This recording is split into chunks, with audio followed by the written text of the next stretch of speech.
Joyce T വിയിലൂടെ ഞങ്ങളെ ശ്രദ്ധിക്കുന്ന എല്ലാവർക്കും യേശുക്രിസ്തുവിന്റെ നാമത്തിലുള്ള സ്നേഹവും വന്ദനവും അറിയിക്കുന്നു. പ്രിയപ്പെട്ട ദൈവമക്കളെ, നിങ്ങളൊക്കെ കർത്താവിൽ സന്തോഷമായിരിക്കുന്നത് വിശ്വസിക്കുന്നു. കർത്താവ് എല്ലാവരെയും ധാരാളം അനുഗ്രഹിക്കട്ടെ. ഞങ്ങളുടെ ഈ ചാനലിലൂടെ കടന്നു വരുന്നതായ ഓരോ സാക്ഷ്യങ്ങളും നിങ്ങളുടെ ഓരോരുത്തരെയും ആത്മീക ജീവിതത്തിൻ്റെ അനുഗ്രഹത്തിന് അത് കാരണമായി തീരുന്നുവെന്ന് ഞങ്ങൾക്കറിയുവാൻ കഴിയുന്നതിൽ ഒത്തിരി സന്തോഷമുണ്ട്. കർത്താവ് നിങ്ങളെ സഹായിക്കട്ടെ.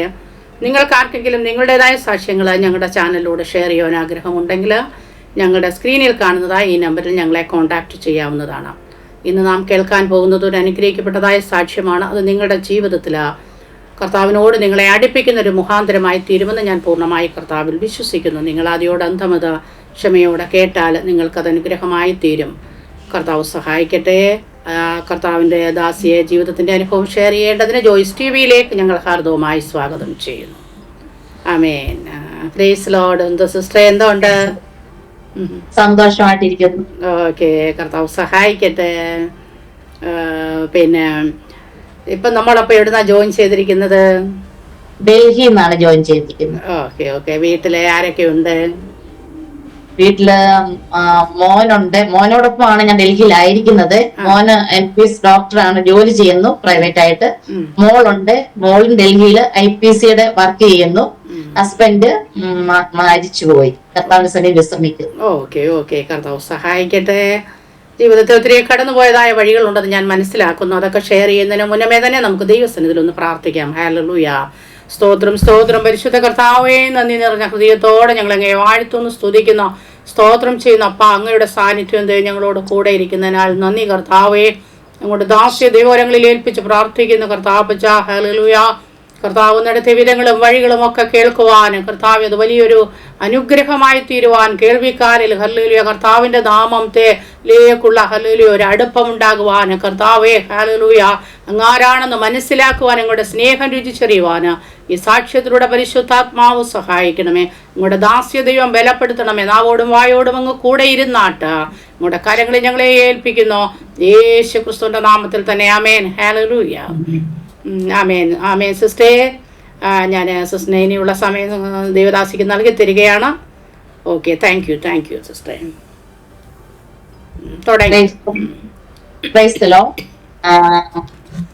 ജോയ്സ് TV ചാനലില് കർത്താവിനെ സാക്ഷ്യപ്പാട്ടാക്കണം വലുവനായ ദൈവം അടിയന്റെ ജീവിതത്തിൽ ഭാഗ്യം നൽകി തന്നു. അതിനെ ഓർത്ത് ഞാൻ ദൈവത്തിന് നന്ദി പറയുന്നു. ഇതിനുവേണ്ടി എന്നെ ക്ഷണിച്ചതായ കർത്താവിന്റെ ദാസി സിസ്റ്റർ റേച്ചൽ മാത്യു ഉള്ള നന്ദിയ സ്നേഹത്തെയും ഈ സമയം ഞാൻ അറിയിച്ചുകൊള്ളുന്നു. ഹല്ലേലൂയ. സ്തോത്രം. ഞാൻ എന്നെ തന്നെ ഒന്നുകൂടെ പരിചയപ്പെടുത്തുന്നു. എന്റെ പേര് ഷീബ ജോർജ്. എന്റെ സ്വന്തം സ്ഥലം റാന്നി, പത്തനംതിട്ട റാന്നി വയലത്തല എന്ന സ്ഥലത്താണ്. എനിക്ക് 2 കുഞ്ഞുങ്ങളുണ്ട്. മോള് മൂത്തതാണ്. മോള് ഇപ്പൊ IPCയുടെ വർക്ക് ചെയ്യുന്നു. മോന് ജോലി ചെയ്യുന്നു, MBBS ഡോക്ടറായി ഡൽഹി ജോലി ചെയ്യുന്നു. ഞങ്ങൾ സെറ്റിലായിരിക്കുന്ന ട്രിവാൻഡ്രത്താണ് സെറ്റിലായിരിക്കുന്നത്. മോൻ ജോലി ഉള്ളതുകൊണ്ട് ഞാൻ ഡൽഹിയിലായിരിക്കുന്നു. എന്റെ പപ്പ മമ്മി 8 മക്കൾ. അതിലെ 7ാമത്തെ മകളാണ് ഞാന്. ഞങ്ങൾ ഒരു പാരമ്പര്യ ക്രിസ്ത്യാനിയായിരുന്നു. ഓർത്തഡോക്സ് കുടുംബത്തിൽ ജനിച്ചു വളർത്തപ്പെട്ട ഒരു വ്യക്തിയാണ്. ഭവനത്തിൽ കന്യാസ്ത്രീകളുണ്ട്, അച്ഛന്മാരുണ്ട്, തിരുമേനിമാരുണ്ട്, എല്ലാവരും ഉണ്ടായിരുന്ന ഭവനമായിരുന്നു എന്റെ ഭവനം എന്ന് പറയുന്നത്. എന്നാലും വളരെ സമ്പന്ന കുടുംബമായിരുന്നു. എന്നിട്ടും പപ്പ മിലിറ്ററി ഉദ്യോഗസ്ഥനായിരുന്നു. ഭവനത്തിനകത്ത് സ്വത്തുണ്ട്, എല്ലാം ഉണ്ട്. പട്ടിണി എന്താണെന്ന് ഞാൻ അറിഞ്ഞിട്ടില്ല. എല്ലാത്തിനും എല്ലാം ഉണ്ട്. എന്നാലും സമാധാനം എന്താണെന്നോ സന്തോഷം എന്താണെന്നോ എന്റെ ജീവിതത്തിൽ ഞാൻ അനുഭവിച്ചിട്ടില്ല. ചെറുപ്രായം മുതല് പുറമെ നോക്കുമ്പോൾ ആൾക്കാരുടെ മുമ്പിൽ ഞങ്ങൾ ഒരു വലിയ കുടുംബത്തിലെ മക്കളാണ്. എന്നാൽ വീട്ടിലോട്ട് കടന്നു വരുമ്പോ പപ്പ അമ്മയെ അടിക്കുന്നു. അങ്ങനെ അസ്വസ്ഥത നിറഞ്ഞൊരു ജീവിത അന്തരീക്ഷമായിരുന്നു എന്റെ അന്തരീക്ഷം എന്ന് പറഞ്ഞു. ചെറുപ്രായം മുതൽ ഭവനത്തിനകത്ത് സമാധാനവും സന്തോഷവും ഇല്ലായിരുന്നു. പപ്പ അമ്മയെ എപ്പോഴും അടിക്കുന്ന അവസ്ഥയാണ് ഞങ്ങൾ കണ്ടോണ്ടിരുന്നത്. അങ്ങനെയുള്ള സാഹചര്യത്തിൽ കൂടെ വളർന്നു വന്നു. ഞങ്ങൾ നോയമ്പ് നോക്കും. 25 നോയമ്പ്, 50 നോയമ്പ്, ചർച്ചിൽ പോകും. എന്നും രാവിലെ വൈകിട്ട് പ്രെയർ ഉണ്ട്. വെളുപ്പിന് 4 തൊട്ട് 5 മണി വരെ പ്രാർത്ഥന കാണും. രാത്രിയിൽ 6 തൊട്ട് 7 വരെ പ്രെയർ ഉണ്ട്. അടുത്ത ചിട്ട ഉണ്ടായിരുന്നു. ഭയം ഉണ്ടായിരുന്നു. കള്ളം പറഞ്ഞ നരകത്തിൽ പോകും, സത്യം പറഞ്ഞ സ്വർഗത്തിൽ പോകും. ഇങ്ങനെയൊക്കെ എനിക്ക് ചെറുപ്രായം മുതൽ അറിയാം. ഒരു ശക്തി കൊണ്ട് ദൈവം ഉണ്ടെന്നറിയാം. ആ ദൈവം അത്ഭുതങ്ങൾ ചെയ്ത ദൈവമാണെന്ന് എനിക്കറിയില്ലായിരുന്നു. സമാധാനം തരുന്ന ദൈവമാണെന്ന് എനിക്കറിയില്ലായിരുന്നു. സന്തോഷം തരുന്ന ദൈവമാണെന്ന് എനിക്ക് ആ സമയത്തൊന്നും അറിയത്തില്ലായിരുന്നു. ഇങ്ങനെ ചെറുപ്രായത്തിൽ എൻ്റെ അമ്മ പറഞ്ഞ് ഞാൻ കേട്ടിട്ടുണ്ട്, എനിക്ക് 1 വയസ്സാകുന്നതിന് മുമ്പ് എനിക്ക് ഫിക്സിന്റെ അസുഖം വന്നു. അങ്ങനെ ഞാൻ മരണത്തോട് മല്ല് പിടിച്ചു. ഞാൻ മരണപ്പെട്ടു പോകുന്ന പപ്പയും അമ്മ വിചാരിച്ചിട്ട് അവരെന്നെ എടുത്തോണ്ട് പോയി പരമല പള്ളിയിൽ എന്നെ നേർന്നു ഒരു കന്യാസ്ത്രീയാക്കാന്ന് പറഞ്ഞ്. അങ്ങനെ എന്നെ ആ രീതിയിലാണ് വളർത്തിക്കൊണ്ട് വരുന്നത്. നീ ഒരു കന്യാസ്ത്രീയായി പോകും ആ രീതിയിൽ. അങ്ങനെ ഭവനത്തിലുള്ള ആരുടെയും പേരല്ല എനിക്ക് കിട്ടിയത് ഷേബ, ഒരു കന്യാസ്ത്രീ പേരാണ് എനിക്ക് കിട്ടിയിരുന്ന ഷേബ എന്നുള്ളത്. അങ്ങനെ എന്നെ വളർത്തിക്കൊണ്ട് വന്നു. അങ്ങനെ ദേവനെ പിന്നീട് അസുഖം എനിക്ക് വന്നിട്ടില്ല, ആ ഫിക്സിന്റെ അസുഖം വന്നിട്ടില്ല. അങ്ങനെ സ്കൂളിൽ കടന്നു പോകുന്നു. ആ സമയത്ത് ഭവനത്തിനകത്ത് അസ്വസ്ഥയാണ്. പലപ്പോഴും പട്ടിണി ഞാൻ കിടന്നിട്ടുണ്ട്, എല്ലാം ഉണ്ട്. എന്നിട്ടും പപ്പയും അമ്മയും വഴക്കുണ്ടാക്കുന്ന കണ്ടിട്ട് ഞാൻ പലപ്പോഴും ആഹാരം കഴിക്കാൻ സ്കൂളിൽ കടന്നു പോയിട്ടുണ്ട്. ആർക്കും അറിയത്തില്ല ഞാൻ ഭക്ഷണം കഴിച്ചിട്ടില്ലെന്നുള്ളത്. അസമാധാനം കാണുമ്പോൾ എനിക്കൊന്നും ഇറങ്ങത്തില്ല. സ്വസ്ഥതയില്ലെങ്കിൽ എനിക്കൊന്നും പറ്റത്തില്ല. അവിടെ എനിക്ക് പിടിച്ചു നിൽക്കാൻ പറ്റത്തില്ല. ആ ഒരു കണ്ടീഷനായിരുന്നു. ആരോടും എന്റെ വേദന പറയത്തില്ലായിരുന്നു. ദുഃഖം ഞാൻ ഉള്ളിൽ ഒതുക്കുന്ന ഒരു വ്യക്തിയായിരുന്നു. അങ്ങനെ വളർന്നു വന്നു. 10ാം ക്ലാസ്സിലേക്ക് ഞാൻ പ്രവേശിച്ചു. 10ാം ക്ലാസ് ആംഗ്ലമാർ എന്റെ സഹോദരങ്ങളിൽ വലുതായി. അമ്മ വിചാരിച്ചു പപ്പയിൽ നിന്ന് കിട്ടാത്ത സമാധാനം സന്തോഷം മക്കളിൽ നിന്ന് ലഭിക്കും. അമ്മ വിചാരിച്ചു. എന്നാൽ പപ്പയേക്കാൾ കഷ്ടമായിരുന്നു മമ്മിക്ക് കൊടുത്ത മക്കളില്ല. സ്വത്തിന് വേണ്ടി വഴക്കുണ്ടാക്കുന്ന അവസ്ഥയായിരുന്നു ഭവനത്തിന്റെ അകത്തുണ്ടായിരുന്നത്. ഞാൻ 10ാം ക്ലാസ്സിൽ പ്രവേശിച്ചു. 10ാം ക്ലാസ്സിലോട്ട് SSLC എക്സാം എഴുതണം.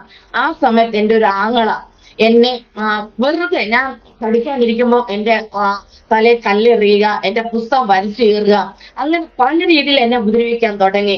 അപ്പോഴേ ഞാൻ ദൈവമേ, എന്തുകൊണ്ട് എനിക്ക് മാത്രം ഈ പ്രതികൂലം, എന്തുകൊണ്ട് എന്നെ മാത്രം ഇങ്ങനെ ആങ്ങളമാരെന്നെ ഉപദ്രവിക്കുന്നു?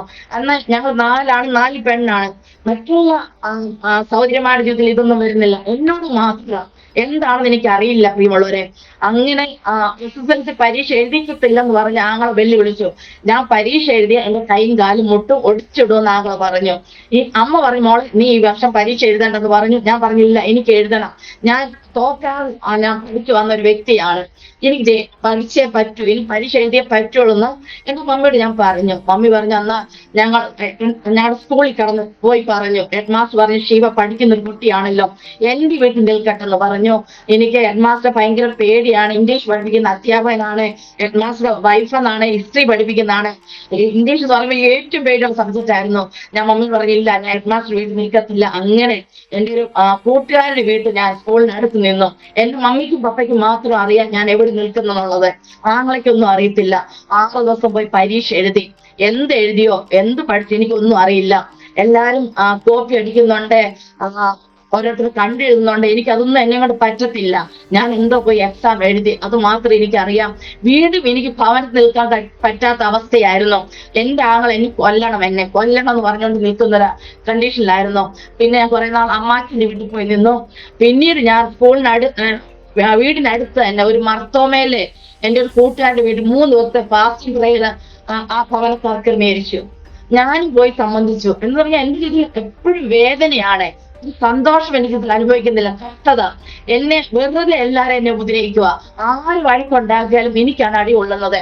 ഞാൻ എന്നെ തൊട്ടിന്നാണ് പറഞ്ഞോണ്ടിരുന്നത് വീട്ടുകാരെല്ലാം. സ്കൂളിൽ പഠിക്കുമ്പോൾ എന്നെ തൊട്ടാവാടി. എനിക്ക് പല വാക്കുകൾ ഇനി പറയാൻ പറ്റത്തില്ലായിരുന്നു. ഒത്തയുണ്ടായിരുന്നു എനിക്ക്, വിടുകയില്ലായിരുന്നു എനിക്ക്. അങ്ങനെ എല്ലാ രീതിയിലും എനിക്കൊരു അപകർഷബോധം ഉണ്ടായിരുന്നു. ഞാൻ നിന്ദിക്കപ്പെട്ട ഒരു വ്യക്തി ആണല്ലോ എന്ന് പലപ്പോഴും ചിന്തിച്ചിട്ടുണ്ട്. അങ്ങനെ ആ ഒരു കാര്യത്തിൽ കൂടാണ് ഞാൻ കടന്നു വന്നത്. അങ്ങനെ 3 ദിവസം ഫാസ്റ്റിംഗ് പ്രേയർ ഞാൻ പോയി. ഒരു തിരുവല്ലയിലുള്ള ഒരു തമിഴ് ഉപദേശി എന്ന് പറയുന്ന ഒരു ഉപദേശിയായിരുന്നു 3 ദിവസം ഫാസ്റ്റിംഗ് പ്രേയർ ക്രമീകരിച്ചത്. ആ ദേവദാസന്റെ ജീവിതത്തിൽ ആ ദേവദാസന് സംസാരിക്കുന്ന ശേഷിയില്ലായിരുന്നു, കേൾവിശക്തി ഇല്ലായിരുന്നു. എന്നാൽ ആ ദേവദാസന് കേൾവിശക്തി ഉണ്ട്, സംസാരശേഷിയുണ്ട്. അപ്പോൾ ഞാൻ വിചാരിച്ചു, ദൈവമേ, ആ ദേവദാസൻ കള്ളം പറയുന്നതായിരിക്കും, ദൈവം വിടിവിക്കുമെന്ന് എനിക്ക് അറിയില്ല. ആ ദേവദാസൻ 3 ദിവസം ഫാസ്റ്റിംഗ് ഞാൻ പോയി സംബന്ധിച്ചു. ആദ്യത്തെ ദിവസം തന്നെ ദേവദാസൻ പറഞ്ഞു, ഷീബയെ കർത്താവ് സ്നേഹിക്കുന്നുണ്ട്, ഷീബയെ കർത്താവിന് ആവശ്യമുണ്ട്. അപ്പോൾ ഞാൻ ഉള്ളിൽ ചിരിച്ചു, ദൈവമേ, എനിക്കൊന്നും അറിയത്തില്ല, വചനം എന്താണെന്നോ ഒന്നും അറിയാൻ വയ്യ. വചനം വായിച്ചാൽ എനിക്കൊന്നും മനസ്സിലാകത്തില്ല, കുരിശ് വരയ്ക്കാൻ മാത്രം അറിയാം. കുർബാനക്രമം ആണ് അറിയുന്നത്, വേറെ ഒന്നും പ്രാർത്ഥിക്കാൻ അറിയത്തില്ല. സ്തോത്രം പറയുന്നത് ബന്ധുക്കോസുകാരാണ് സ്തോത്രം പറയുന്നതാണ് ചിന്തിച്ചുകൊണ്ടിരുന്നത്. അതങ്ങനെയല്ല, ഞാൻ സീറോയാണ്. ആ ദേവദാസൻ പറഞ്ഞു, ശിവ വാ തുറന്ന് സ്തോത്രം പറയണം. ഞാൻ ആ സമയത്ത് കരയാൻ തുടങ്ങി. ആരെങ്കിലും എന്നോട് എന്തെങ്കിലും സംസാരിക്കുന്നുണ്ടെങ്കിൽ ഞാൻ കരയും. അങ്ങനെ ഒരു സ്വഭാവക്കാരിയായിരുന്നു ഞാൻ. പിന്നീട് ഇന്റർവ്യൂ സമയത്തൊക്കെ ദേവദാസൻ പറഞ്ഞു, ശിവ വാ തുറന്ന് സംസാരിക്കണം, സ്തോത്രം പറയണം, ശിവ ദൈവം നിറയ്ക്കും, ബലപ്പെടുത്തും, ശക്തിരിക്കും, ദൈവം ശിവ സ്നേഹിക്കുന്നുണ്ടെന്നൊക്കെ പറഞ്ഞു.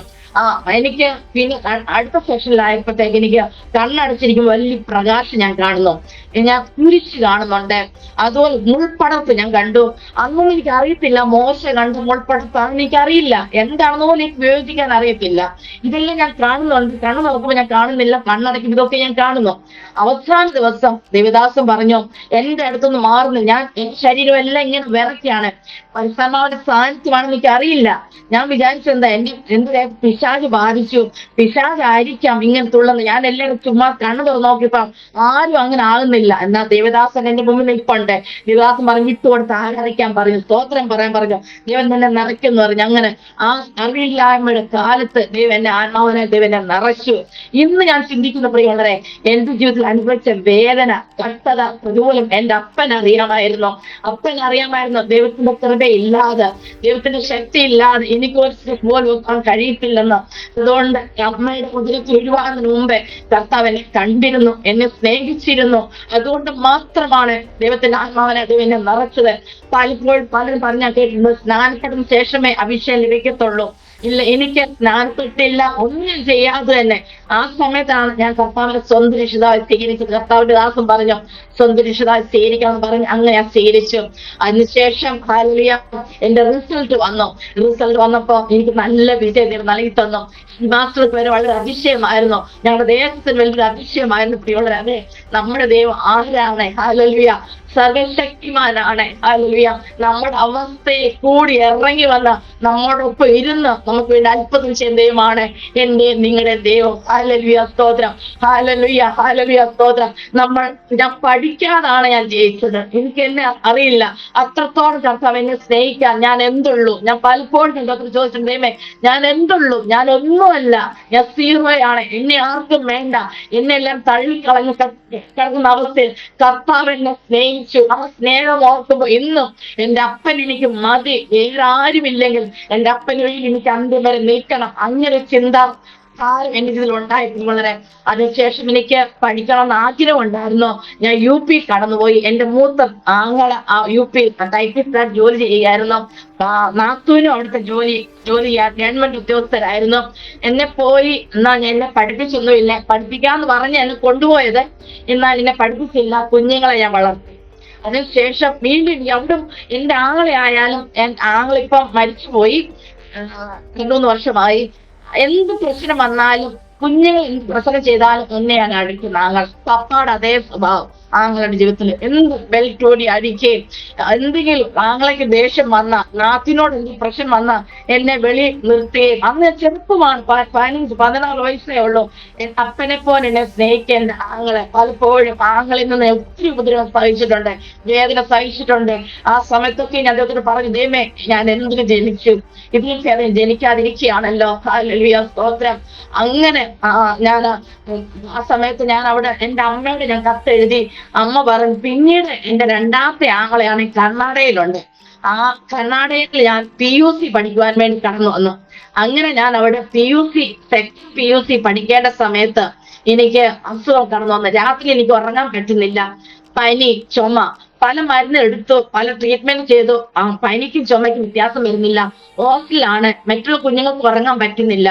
അവസാനം എന്റെ എക്സ്റേ എടുത്തു വന്നിട്ടൊന്നും ആരും എനിക്കൊന്നും പറയുന്നില്ല. ആങ്ങളെയും അവിടുത്തെ ടീച്ചർമാരെല്ലാം കൂടെ എന്തോ രഹസ്യം പറയുന്നുണ്ട്. ടീച്ചർമാരെല്ലാം എനിക്ക് ഒത്തിരി സ്നേഹം കാണിക്കുന്നുണ്ട്, കരയുന്നുണ്ട്, കണ്ണു നിറയുന്നുണ്ട്. എന്താണെന്ന് എനിക്ക് മനസ്സിലാകുന്നില്ല. എന്റെ ജീവിതത്തിൽ എന്ത് സംഭവിച്ചതൊന്നും എനിക്ക് മനസ്സിലാകുന്നില്ല. ഞാൻ സന്തോഷവതിയായിട്ട് ചിരിച്ചുകൊണ്ടിരിക്കുന്ന ഒരു വ്യക്തിയായിരുന്നു. ഭവനത്തിൽ എന്നെ കൊണ്ടുവിട്ടു. ഭവനത്തിൽ വന്ന എന്റെ ആങ്ങൾ എന്റെ അമ്മയോട് എന്ത് പറയുന്നു, അമ്മ കരയുന്നു. അപ്പോഴെനിക്ക് മനസ്സിലായില്ല എനിക്ക് എന്ത് അസുഖമാണെന്ന്.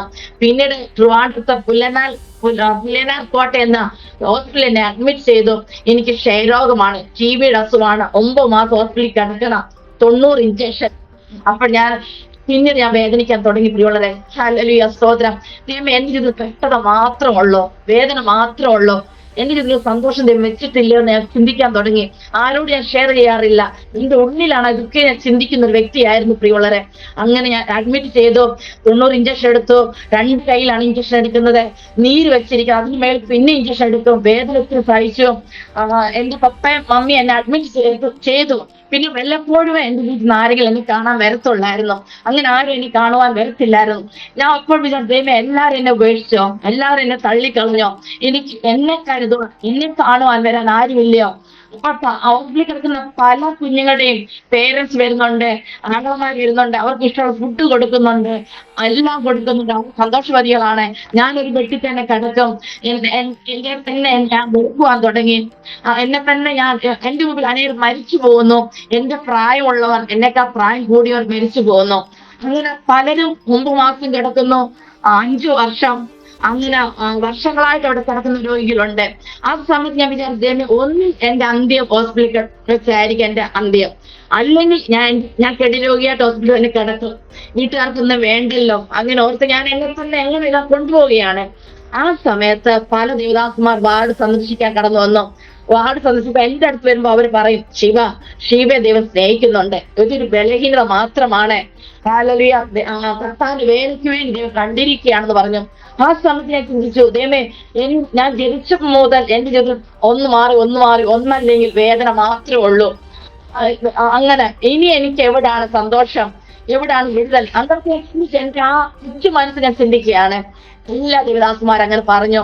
അപ്പോൾ ഞാനും തീരുമാനിച്ചു, ദൈവമേ, അങ്ങ് എന്നെ സൗഖ്യമാക്കിയ, യേശുപ്പൻ എന്നെ സൗഖ്യമാക്കിയ ഞാൻ കർത്താവിന് വേല ചെയ്യാം.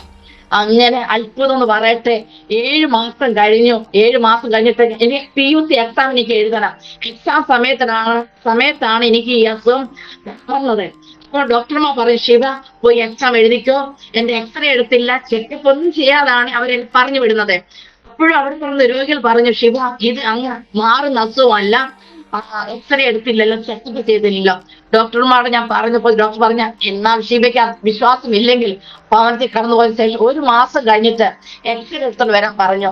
അങ്ങനെ 1 മാസം ഞാൻ ഭവനത്തിൽ പോയി. ഭവനത്തിൽ എന്നെ ഒരു റൂമിൽ ഇരുത്തും, അവിടെ എനിക്ക് ആഹാരം കൊണ്ട് തരും, ആരും എന്നോട് സംസാരിക്കത്തില്ല.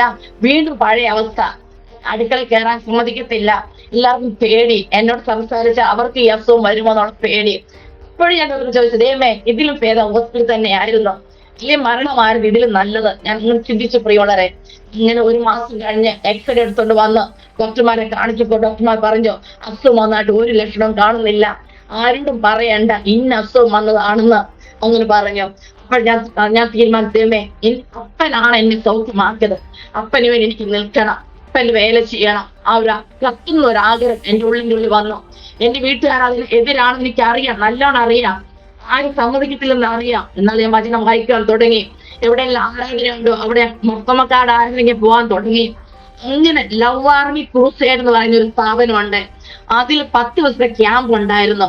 ആ ക്യാമ്പ് ഞാൻ പോയി സംബന്ധിച്ചു. ആ സമയത്ത് അഭിഷേകം, കൃപാവരങ്ങൾ എന്താണെന്നും വചനത്തിന്റെ ആഴങ്ങളൊക്കെ ദേവദാസന്മാർ പഠിപ്പിച്ചു തന്നു. ഹല്ലേലൂയ, സ്തോത്രം. അങ്ങനെ ഞാൻ ഹോസ്പിറ്റലിൽ കിടക്കുമ്പോഴും ലവ് ആർമി ക്രൂസൈഡിലെ ചില സഹോദരന്മാർ കടന്നു വന്നാണ് യേശുവിനെ പറ്റി എന്നോട് പറഞ്ഞത്. അവരുടെ പ്രാർത്ഥന അവർ നടത്തുന്നുണ്ടായിരുന്നു. എന്നെ നിർബന്ധിച്ച് അവർ വിളിച്ചോണ്ട് പോകുമായിരുന്നു. എന്നോട് ശിവ വന്നേ പറ്റൂ. ഞാൻ വിചാരിച്ചില്ല, ഞാൻ പോകുന്നില്ല, എന്നാലേ ഞാൻ മരിച്ചു പോകും. അവരെന്നെ നിർബന്ധിപ്രകാരം ഞാൻ പോയി. ഞാൻ ആദ്യ ദിവസം ഞാൻ പൊട്ടിക്കരയാൻ തുടങ്ങി. ആ സമയത്ത് എന്ന് പറഞ്ഞാൽ എന്റെ അമ്മ ഹാർട്ട് രോഗിയായിരുന്നു, വാൾവിന് അസുഖമുണ്ട്. പപ്പയുടെ അടിയും എല്ലാം കൊണ്ട് അമ്മ ഒത്തിരി ബലഹീനമായിരുന്നു. അമ്മയെ സൗഖ്യമാക്കണമെന്ന് ഞാൻ പ്രാർത്ഥിക്കുമായിരുന്നു. അതിൽ എന്റെ നേരെ ഒരു അനീതി ഉണ്ടായിരുന്നു. അവൾ മാനസിക രോഗിയായി, 10ാം ക്ലാസ്സിലേക്ക് പ്രവേശിക്കുമ്പോഴത്തേക്ക് അവൾ മാനസിക രോഗിയായി. നല്ല മിടുക്കിയായിരുന്നു. അവളെ വക്കീലാക്കാനും പിന്നെ കന്യാസ്ത്രീയാക്കാനാണ് ഭവനത്തിലുള്ളവർ ഇരുന്നത്.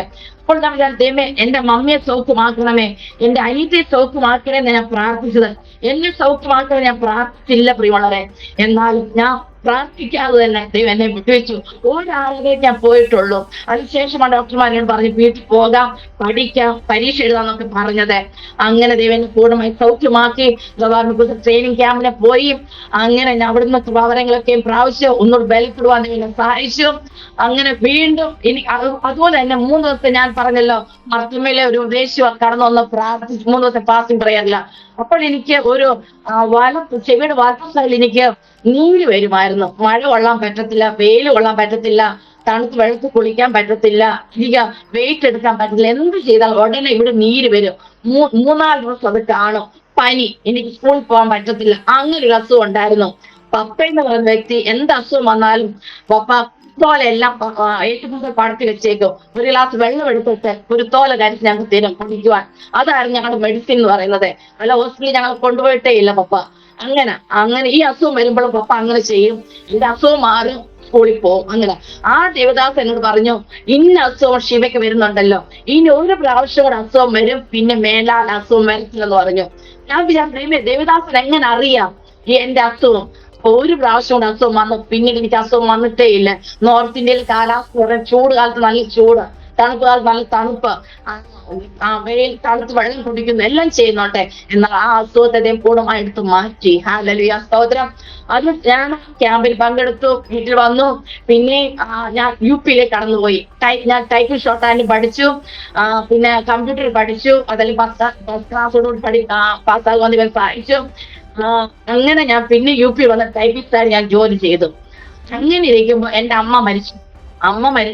എന്റെ വീട്ടിൽ നിന്ന് എനിക്ക് സ്നേഹം ലഭിച്ചിട്ടുണ്ടെങ്കിൽ എന്റെ അമ്മയിൽ നിന്ന് മാത്രമാണ് എനിക്ക് സ്നേഹം ലഭിച്ചിട്ടുള്ളത്.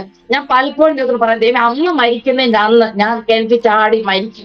അത്രത്തോളം ഞാൻ അമ്മയെ സ്നേഹിച്ചിരുന്നു. എന്നാൽ അമ്മ എത്ര സഹിച്ചൊരു വ്യക്തിയാണ്. അപ്പാടെയും മക്കളെ എല്ലാം സഹിച്ചൊരു അദ്ദേഹം ഞങ്ങൾക്ക് ലഭിച്ചിട്ടുണ്ട്. അതുപോലെ വേദനപ്പെട്ടൊരു സ്ത്രീ ആരും ചോദിച്ചാൽ എന്റെ അമ്മയായിരിക്കും. ഇല്ല, തിരിച്ചൊന്നും പറയത്തില്ല. ഞാൻ കല്യാണം കഴിച്ചത് എന്റെ അമ്മയെ നോക്കുന്നത് ഞാൻ ചിന്തിച്ച വ്യക്തിയാണ്.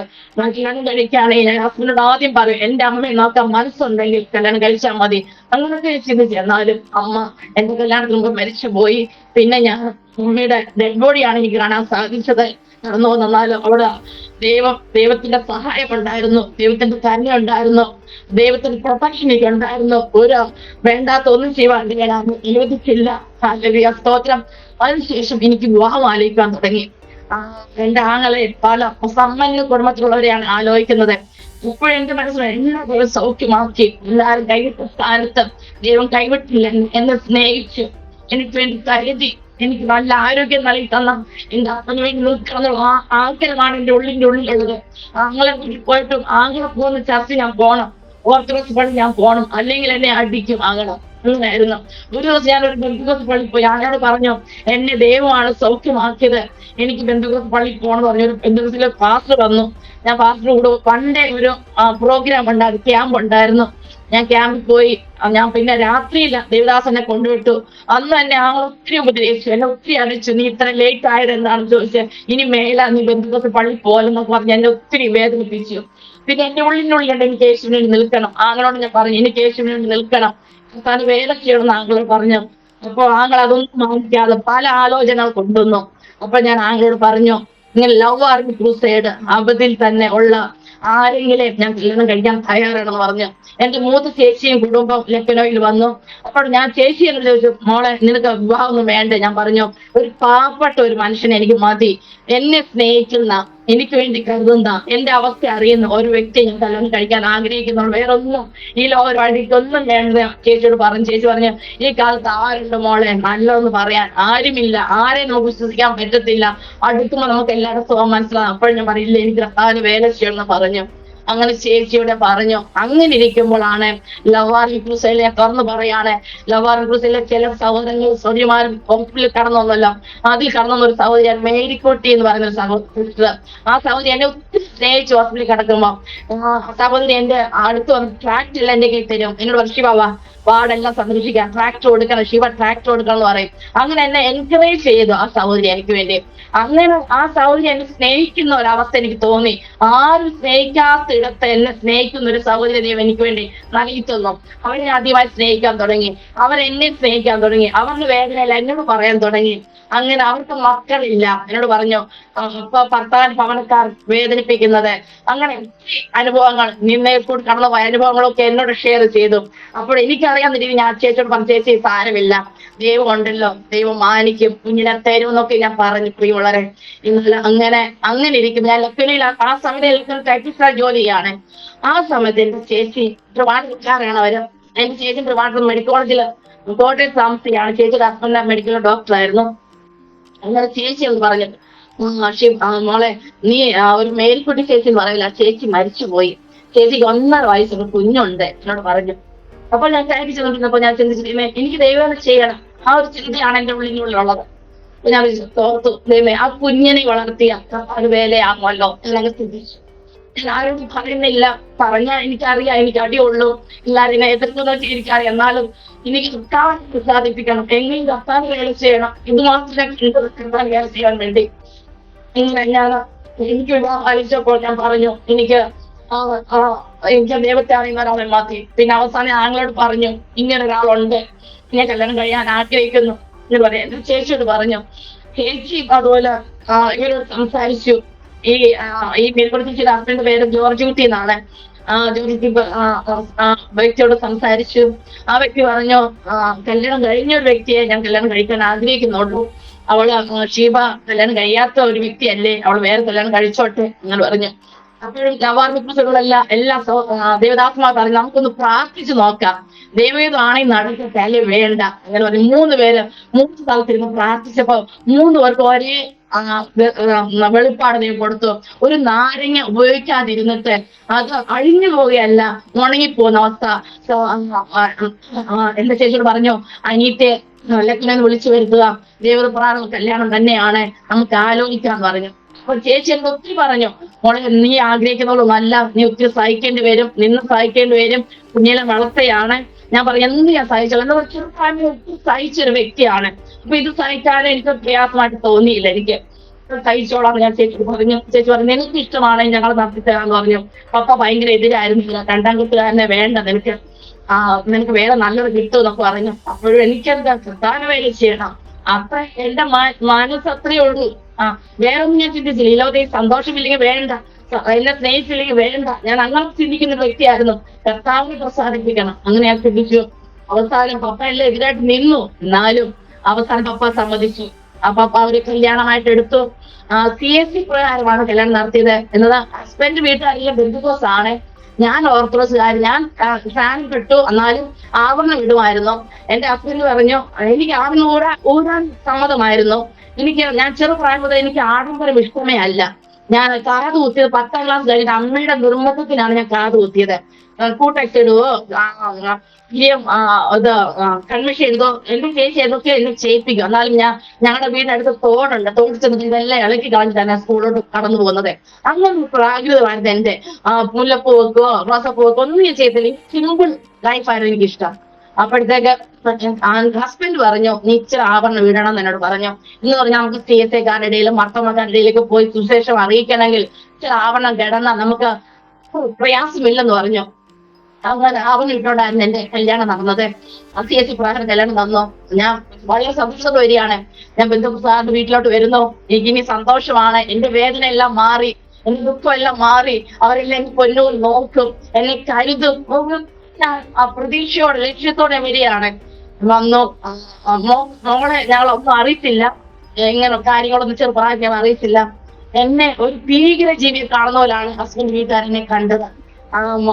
മേരിക്കുട്ടി ചേച്ചിയുടെ വീട്ടുകാരായാലും അച്ഛന്റെ വീട്ടുകാരായാലും എല്ലാം കാണുന്നത് ഞാൻ എന്തോ കുറ്റം ചെയ്ത പോലാണ് കാണുന്നത്.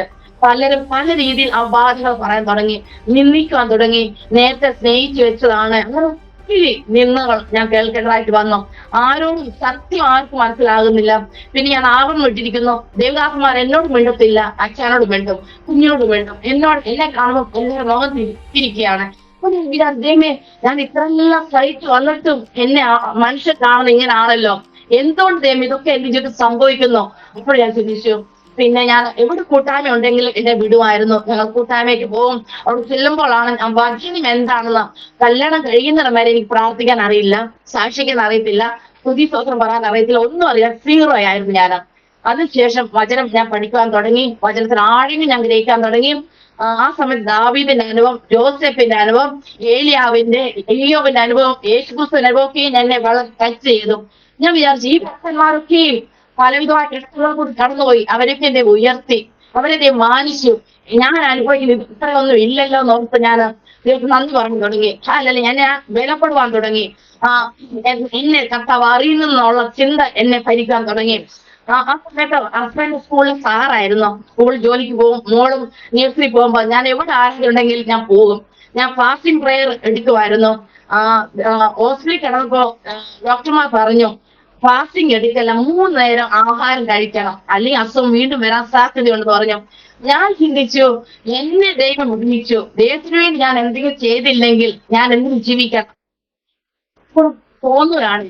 ഞാൻ ഫാസ്റ്റിംഗ് എടുക്കാൻ തുടങ്ങി. 3 ദിവസം, 7 ദിവസം, 10 ദിവസം, 14 ദിവസം, 21 ദിവസം വരെയൊക്കെ ഞാൻ ഫാസ്റ്റിംഗ് എടുത്തു. അത്ഭുതം പറയട്ടെ, ഫാസ്റ്റിംഗ് എടുത്തപ്പോ എന്റെ ആരോഗ്യം മെച്ചപ്പെടാൻ തുടങ്ങി. കല്യാണം കഴിക്കുമ്പോ ഞാൻ മെലിഞ്ഞ കമ്പെന്നായിരുന്നു എന്നെ പറയുന്നത്, കമ്പ് പോലെ ഇരിക്കുന്ന വ്യക്തിയായിരുന്നു. ഞാൻ ഫാസ്റ്റിംഗ് എടുക്കാൻ തുടങ്ങിയപ്പോ എന്റെ ആരോഗ്യം മെച്ചപ്പെട്ടു. ഞാൻ ആത്മീയത്തിന് വേണ്ടിയാണ് ഫാസ്റ്റിംഗ് എടുത്തത്. എനിക്ക് ബലപ്പെടണം, ശക്തി പ്രാപിക്കണം, എന്ത് വന്നാലും എനിക്ക് കർത്താവിൽ സ്ട്രോങ് ആയി നിൽക്കണം, അത് മാത്രമാണ് ഞാൻ ആഗ്രഹിച്ചത്. അങ്ങനെ എന്നെ ദൈവം ബലപ്പെടുത്തി. എന്റെ ചെറിയ ചെറിയ അസുഖങ്ങൾ ദൈവം മാറ്റി തന്നു. തലവേദന, നടുവേദന, കൈകാൽ കാണിപ്പ്, അതെല്ലാം ദൈവം മാറ്റി തന്നു. പ്രാർത്ഥിക്കാതെ തന്നെ ദൈവം എന്നെ സൗഖ്യമാക്കി പ്രിയമുള്ളവരെ. എന്നാലും മോളോട് എല്ലാരും പറഞ്ഞു കൊടുക്കുമെന്ന് പറഞ്ഞു. മോളുടെ അമ്മയല്ല, 2ാമത് കല്യാണം കഴിച്ച അമ്മയാന്ന് പറയും. മോൾ എന്റെ കയ്യിൽ ഇരിക്കുമ്പോ തന്നെ എല്ലാരും പറയുമായിരുന്നു, മോളോട് ചോദിക്കും, ചേച്ചി എന്നാണോ വിളിക്കുന്നത്, മമ്മി എന്നാണോ വിളിക്കുന്നത്, ആന്റി എന്നാണോ വിളിക്കുന്നത്, ചോദിക്കുമായിരുന്നു. മോളെ പല കാര്യമായിരുന്നു, മോളെ മാത്രം എടുത്തോണ്ട് പോകും, എന്നോട് ആരും മിണ്ടത്തില്ലായിരുന്നു. അങ്ങനെ ഞാൻ ചിന്തിച്ചു, എന്നെ എല്ലാവരും കൈവെള്ളം കൊണ്ട് നടക്കും, സ്നേഹിക്കും, കരുതും. ഒരു കുഞ്ഞിനെ വളർത്താൻ വേണ്ടി ഞാൻ എന്റെ ആദ്യത്തെ വിവാഹമാണ്. കുഞ്ഞിനെ വളർത്താൻ വേണ്ടി പോയപ്പോ എല്ലാരും എന്നോടൊപ്പം കാണും. നമുക്ക് ദിവസം കുടുംബം, എനിക്ക് ഒത്തിരി കാര്യങ്ങൾ അവരിന്ന് പഠിച്ചെടുക്കാന്നൊക്കെ ചിന്തിച്ചു. എന്നാലും ഞാൻ കല്യാണത്തിന് മുമ്പ് അനുഭവിച്ചതിൽ അതിലും വലിയ കഷ്ടങ്ങൾ കൂടി എനിക്ക് കടന്നു പോകേണ്ടതായിട്ട് വന്നു പ്രിയമുള്ളവരെ. അതിൽ വേദനയിൽ കൂടി എനിക്ക് കടന്നു പോകേണ്ടതായിട്ട് വന്നു. എന്നാൽ അവിടെയെല്ലാം കർത്താവ് എന്നെ നിലനിർത്തി, എന്നെ താങ്ങി പരിപാലിച്ചു. അതാണ് എനിക്ക് പറയാനുള്ളത് പ്രിയമുള്ളവരെ. ഹല്ലേലൂയ. വളർന്നു വന്നു. മോളോട് +2 പഠിക്കുമ്പോഴത്തേക്ക് മോള് സ്വന്തം ആന്റി, പപ്പാടെ സഹോദരി എന്നെ മോളോട് പറഞ്ഞു, ഇത് മമ്മിയല്ല, അതാണ് ഇതാണ്, ഒത്തിരി കാര്യം പറഞ്ഞു കൊടുത്തിട്ട് എന്റെ ഹസ്ബൻഡിനെ വിളിച്ചിട്ട് പറയാണ്, അണ്ണ തിരുവനന്തപുരം വിളിക്കുന്ന അണ്ണാന്നാണ്, അണ്ണ ഞാൻ എല്ലാം പറഞ്ഞു കൊടുത്തിട്ടുണ്ട് അങ്ങനെ പറഞ്ഞു. അപ്പോഴും ഞാൻ വിചാരിച്ചു, ദൈവമേ എന്താ ദൈവമേ ഇത് ഇങ്ങനെയൊക്കെ, അവരൊക്കെ കൂടി നിൽക്കണം. മോൾ അതോ പ്രശ്നം ഉണ്ടാക്കിയാലും മോളെ ധൈര്യപ്പെടുത്തുന്ന ഈ ആന്റിമാരാണ്. അതിന് പകരം എന്നെ വെറുപ്പിക്കുക. മോൾക്ക് എന്നാന്ന് പറഞ്ഞ സ്നേഹമായിരുന്നു. ഇതൊക്കെ അറിഞ്ഞ ശേഷം ഒത്തിരി പ്രശ്നമുണ്ടായി, ഒത്തിരി പ്രതികൂലമുണ്ടായി. ഞാൻ പൊളിച്ചു പറയുന്നില്ല. മനുഷ്യന് മുഖത്ത് നോക്കാൻ കഴിയാത്ത അവസ്ഥ കൂടി എനിക്ക് കടന്നു പോകാനായിട്ട് വന്നു. ഒത്തിരി ഞാൻ ആ സമയത്ത് പറഞ്ഞു, ദൈവമേ എന്റെ ജീവനെ എടുക്കും, എനിക്ക് മതി ജീവിതം. പല ദേവദാസന്മാർ അടുത്ത് പോകുമ്പോൾ ദേവദാസന്മാർ പറയും, അപ്പോൾ പറയും, നീ പലപ്പോഴും ദൈവത്തോട് പറയാൻ, മതി ദൈവമേ, ഇല്ല, ഇനി നിനക്ക് ദൂരയാത്ര പോകേണ്ടതായിട്ടുണ്ട്, ഇനി നിനക്ക് കർത്താവ് വേല ചെയ്താലുണ്ടെന്ന് പറഞ്ഞു. അപ്പോഴേ ചിന്തിക്കും, ദൈവമേ ഞാൻ മനസ്സിൽ പറഞ്ഞ് എങ്ങനെ ദേവദാസൻ അറിഞ്ഞു.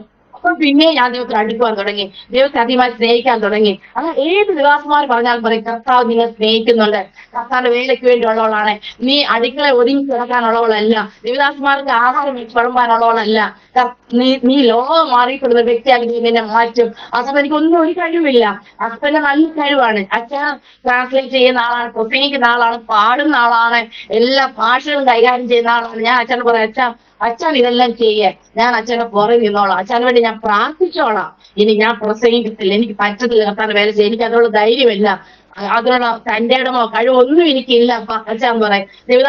പരിചയമുള്ള ദേവദാസന്മാരായാലും അവരോട് ഞാൻ പറയും, എന്നെ കൊണ്ട് പറ്റത്തില്ലെന്ന് പറയും. ഇല്ല സഹോദരി, അത് ചെയ്തേ പറ്റൂ, ചെയ്തില്ല വേണേ പഴയ അസുഖങ്ങൾ വീണ്ടും വരും എന്നൊക്കെ എന്നെ അവർ ഭയപ്പെടുത്തുമായിരുന്നു. എങ്കിലും കർത്താവിന് വേല ചെയ്യണോ. അങ്ങനെ വന്നു. ഒരു സ്ഥലം പ്രയാസങ്ങളുണ്ട്, കഷ്ടങ്ങളുണ്ട്, വേദനകളുണ്ട്, നിന്ദകളുണ്ട്, പരിഹാസം. എന്നാൽ ഒരു സൈഡിൽ കർത്താവ് എന്നെ അനുഗ്രഹിച്ചുകൊണ്ടിരുന്നു, എന്നെ ബലപ്പെടുത്തിക്കൊണ്ടിരുന്നു, എന്നെ ധൈര്യപ്പെടുത്തിക്കൊണ്ടിരുന്നു. ഞാൻ തളർന്നു പോകാൻ അനുവദിച്ചില്ല. എന്നെ ദൈവം പ്രാർത്ഥിക്കാൻ പഠിപ്പിച്ചു, സാക്ഷ്യം പറയാൻ പഠിപ്പിച്ചു. അങ്ങനെ കർത്താവിൽ നിൽക്കാൻ തുടങ്ങി ദൈവം എന്നെ സഹായിച്ചു. പ്രിയമുള്ളവരെ, ഹല്ലേലൂയ. കുഞ്ഞു വളർന്നു വന്നു, പ്രയാസങ്ങൾ വന്നു, പ്രതികൂലങ്ങൾ വന്നു. എന്നാലും അതൊക്കെ ഞാൻ ഇന്ന് ചിന്തിക്കുന്നു, നന്മയ്ക്ക് വേണ്ടിയായിരുന്നു, അനുഗ്രഹത്തിന് വേണ്ടിയായിരുന്നു ചിന്തിക്കുന്ന. പ്രിയമുള്ളവരെ, ഹല്ലേലൂയ. അങ്ങനെ അച്ഛൻ പറഞ്ഞു, മോള് മാത്രം മതി, ഇനി ഒരു കുഞ്ഞു വേണ്ടെന്നൊക്കെയും പറഞ്ഞു. ഞങ്ങൾ ആ സമയത്ത് വാടകയ്ക്കാണ് ഞങ്ങൾ താമസിച്ചുകൊണ്ടിരുന്നത്. പല വീട് ഞാൻ വാടകയ്ക്ക് മാറി മാറി താമസിച്ചു. സ്വന്തമായി ഭവനമില്ല. പാവപ്പെട്ട ഒരു വീട്ടിലെ ഒരു ദേവദാസനെയാണ് ഞാൻ കല്യാണം കഴിച്ചത്. അങ്ങനെ ഞാൻ അതൊന്നും അല്ലെങ്കിൽ ഈ ലോകത്തിലൊന്നും അല്ലായിരുന്നു വലുത്. എനിക്ക് കർത്താൻ വേലയ്ക്ക് എന്നെ സപ്പോർട്ട് ചെയ്യുന്ന ഒരു വ്യക്തി ആയിരിക്കണം, അത് മാത്രമാണ് ഞാൻ ആഗ്രഹിച്ചത്. അങ്ങനെ ദേവദാസനെ കല്യാണം കഴിച്ചു. അങ്ങനെ ആരാധനയ്ക്ക് വേണ്ടി കടന്നു പോകുമായിരുന്നു. വാടക വീട് താമസിക്കാൻ തുടങ്ങി. അങ്ങനെ സ്വന്തമായി വീടില്ല. ആ സമയത്ത് സ്വന്തമായ ഭവനത്തിന് വേണ്ടി ഞാൻ ആഗ്രഹിച്ചു. വീട്ടിൽ നിന്ന് എന്റെ പപ്പയാണ് എനിക്ക് ഒരു 60 സെന്റ് സ്ഥലം തന്നു. അത് വിറ്റു. ഒരുപാട് സ്ഥലം വാങ്ങിച്ചു. ഞാൻ ഒരു വീട് വെച്ചു. അവിടെ ഞങ്ങൾ എല്ലാ മാസവും ആരാധന ക്രമീകരിച്ചു. ആരാധനയെ കൂടി ദൈവം ഞങ്ങളെ അനുഗ്രഹിക്കാൻ തുടങ്ങി. ഞങ്ങൾക്ക് എന്തെങ്കിലും ആവശ്യമുണ്ടായിരുന്നോ അതൊക്കെ ദൈവം നൽകി തരുവാൻ തുടങ്ങി. ഹല്ലേലൂയ, സ്തോത്രം. ഇങ്ങനെ ഇരിക്കുമ്പോഴാണ് ദേവദാസന്മാർ പറഞ്ഞത്, ഇനി ഒരു വാർത്തകൾ സന്ധ്യ ദൈവം നിങ്ങൾക്ക് തരും, ഒരു ആൺകുഞ്ഞിന് ദൈവം നൽകി തരും എന്ന് പറഞ്ഞു. അപ്പോൾ ഹസ്ബൻഡ് പറഞ്ഞില്ല, മോള് മതി, നമുക്ക് വേറെ കുഞ്ഞു വേണം. ഞാൻ പറഞ്ഞു ശരി അച്ഛാ. ഞാനും പറഞ്ഞു ശരി എന്ന് പറഞ്ഞു. എനിക്ക് അധികമൊന്നും അറിയത്തില്ല. അതിനുവേണ്ടി ഞാൻ അച്ഛനോടൊപ്പം നിൽക്കാൻ ഞാൻ തയ്യാറാകുന്നു. എന്ത് ഞാൻ തയ്യാറായിരുന്നു. പ്രിയമുള്ളവരെ, എന്റെ സ്വാർത്ഥത എന്തെന്ന് പറയാൻ എനിക്കൊന്നും അറിയത്തില്ലായിരുന്നു. അച്ഛനെ സന്തോഷിപ്പിക്കുക, അതായിരുന്നു എന്റെ ആഗ്രഹം എന്ന് പറയുന്നത്. ദൈവത്തെ അറിയുക, ആ ഒരു ചിന്ത മാത്രമേ എനിക്കുള്ളായിരുന്നു. അങ്ങനെ ദേവദാസന്മാരുടെ പ്രാർത്ഥനയാ ഞാൻ പ്രഗ്നന്റ് ആയിട്ട് ആദ്യത്തെ മാസം തൊട്ട് ഡെലിവറി സമയം വരെ എനിക്ക് ഛർദിലായിരുന്നു. എനിക്ക് ആഹാരം ഒന്നും കഴിക്കാൻ പറ്റില്ല. എന്ത് കഴിച്ചാലും ഞാൻ ഛർദിക്കും.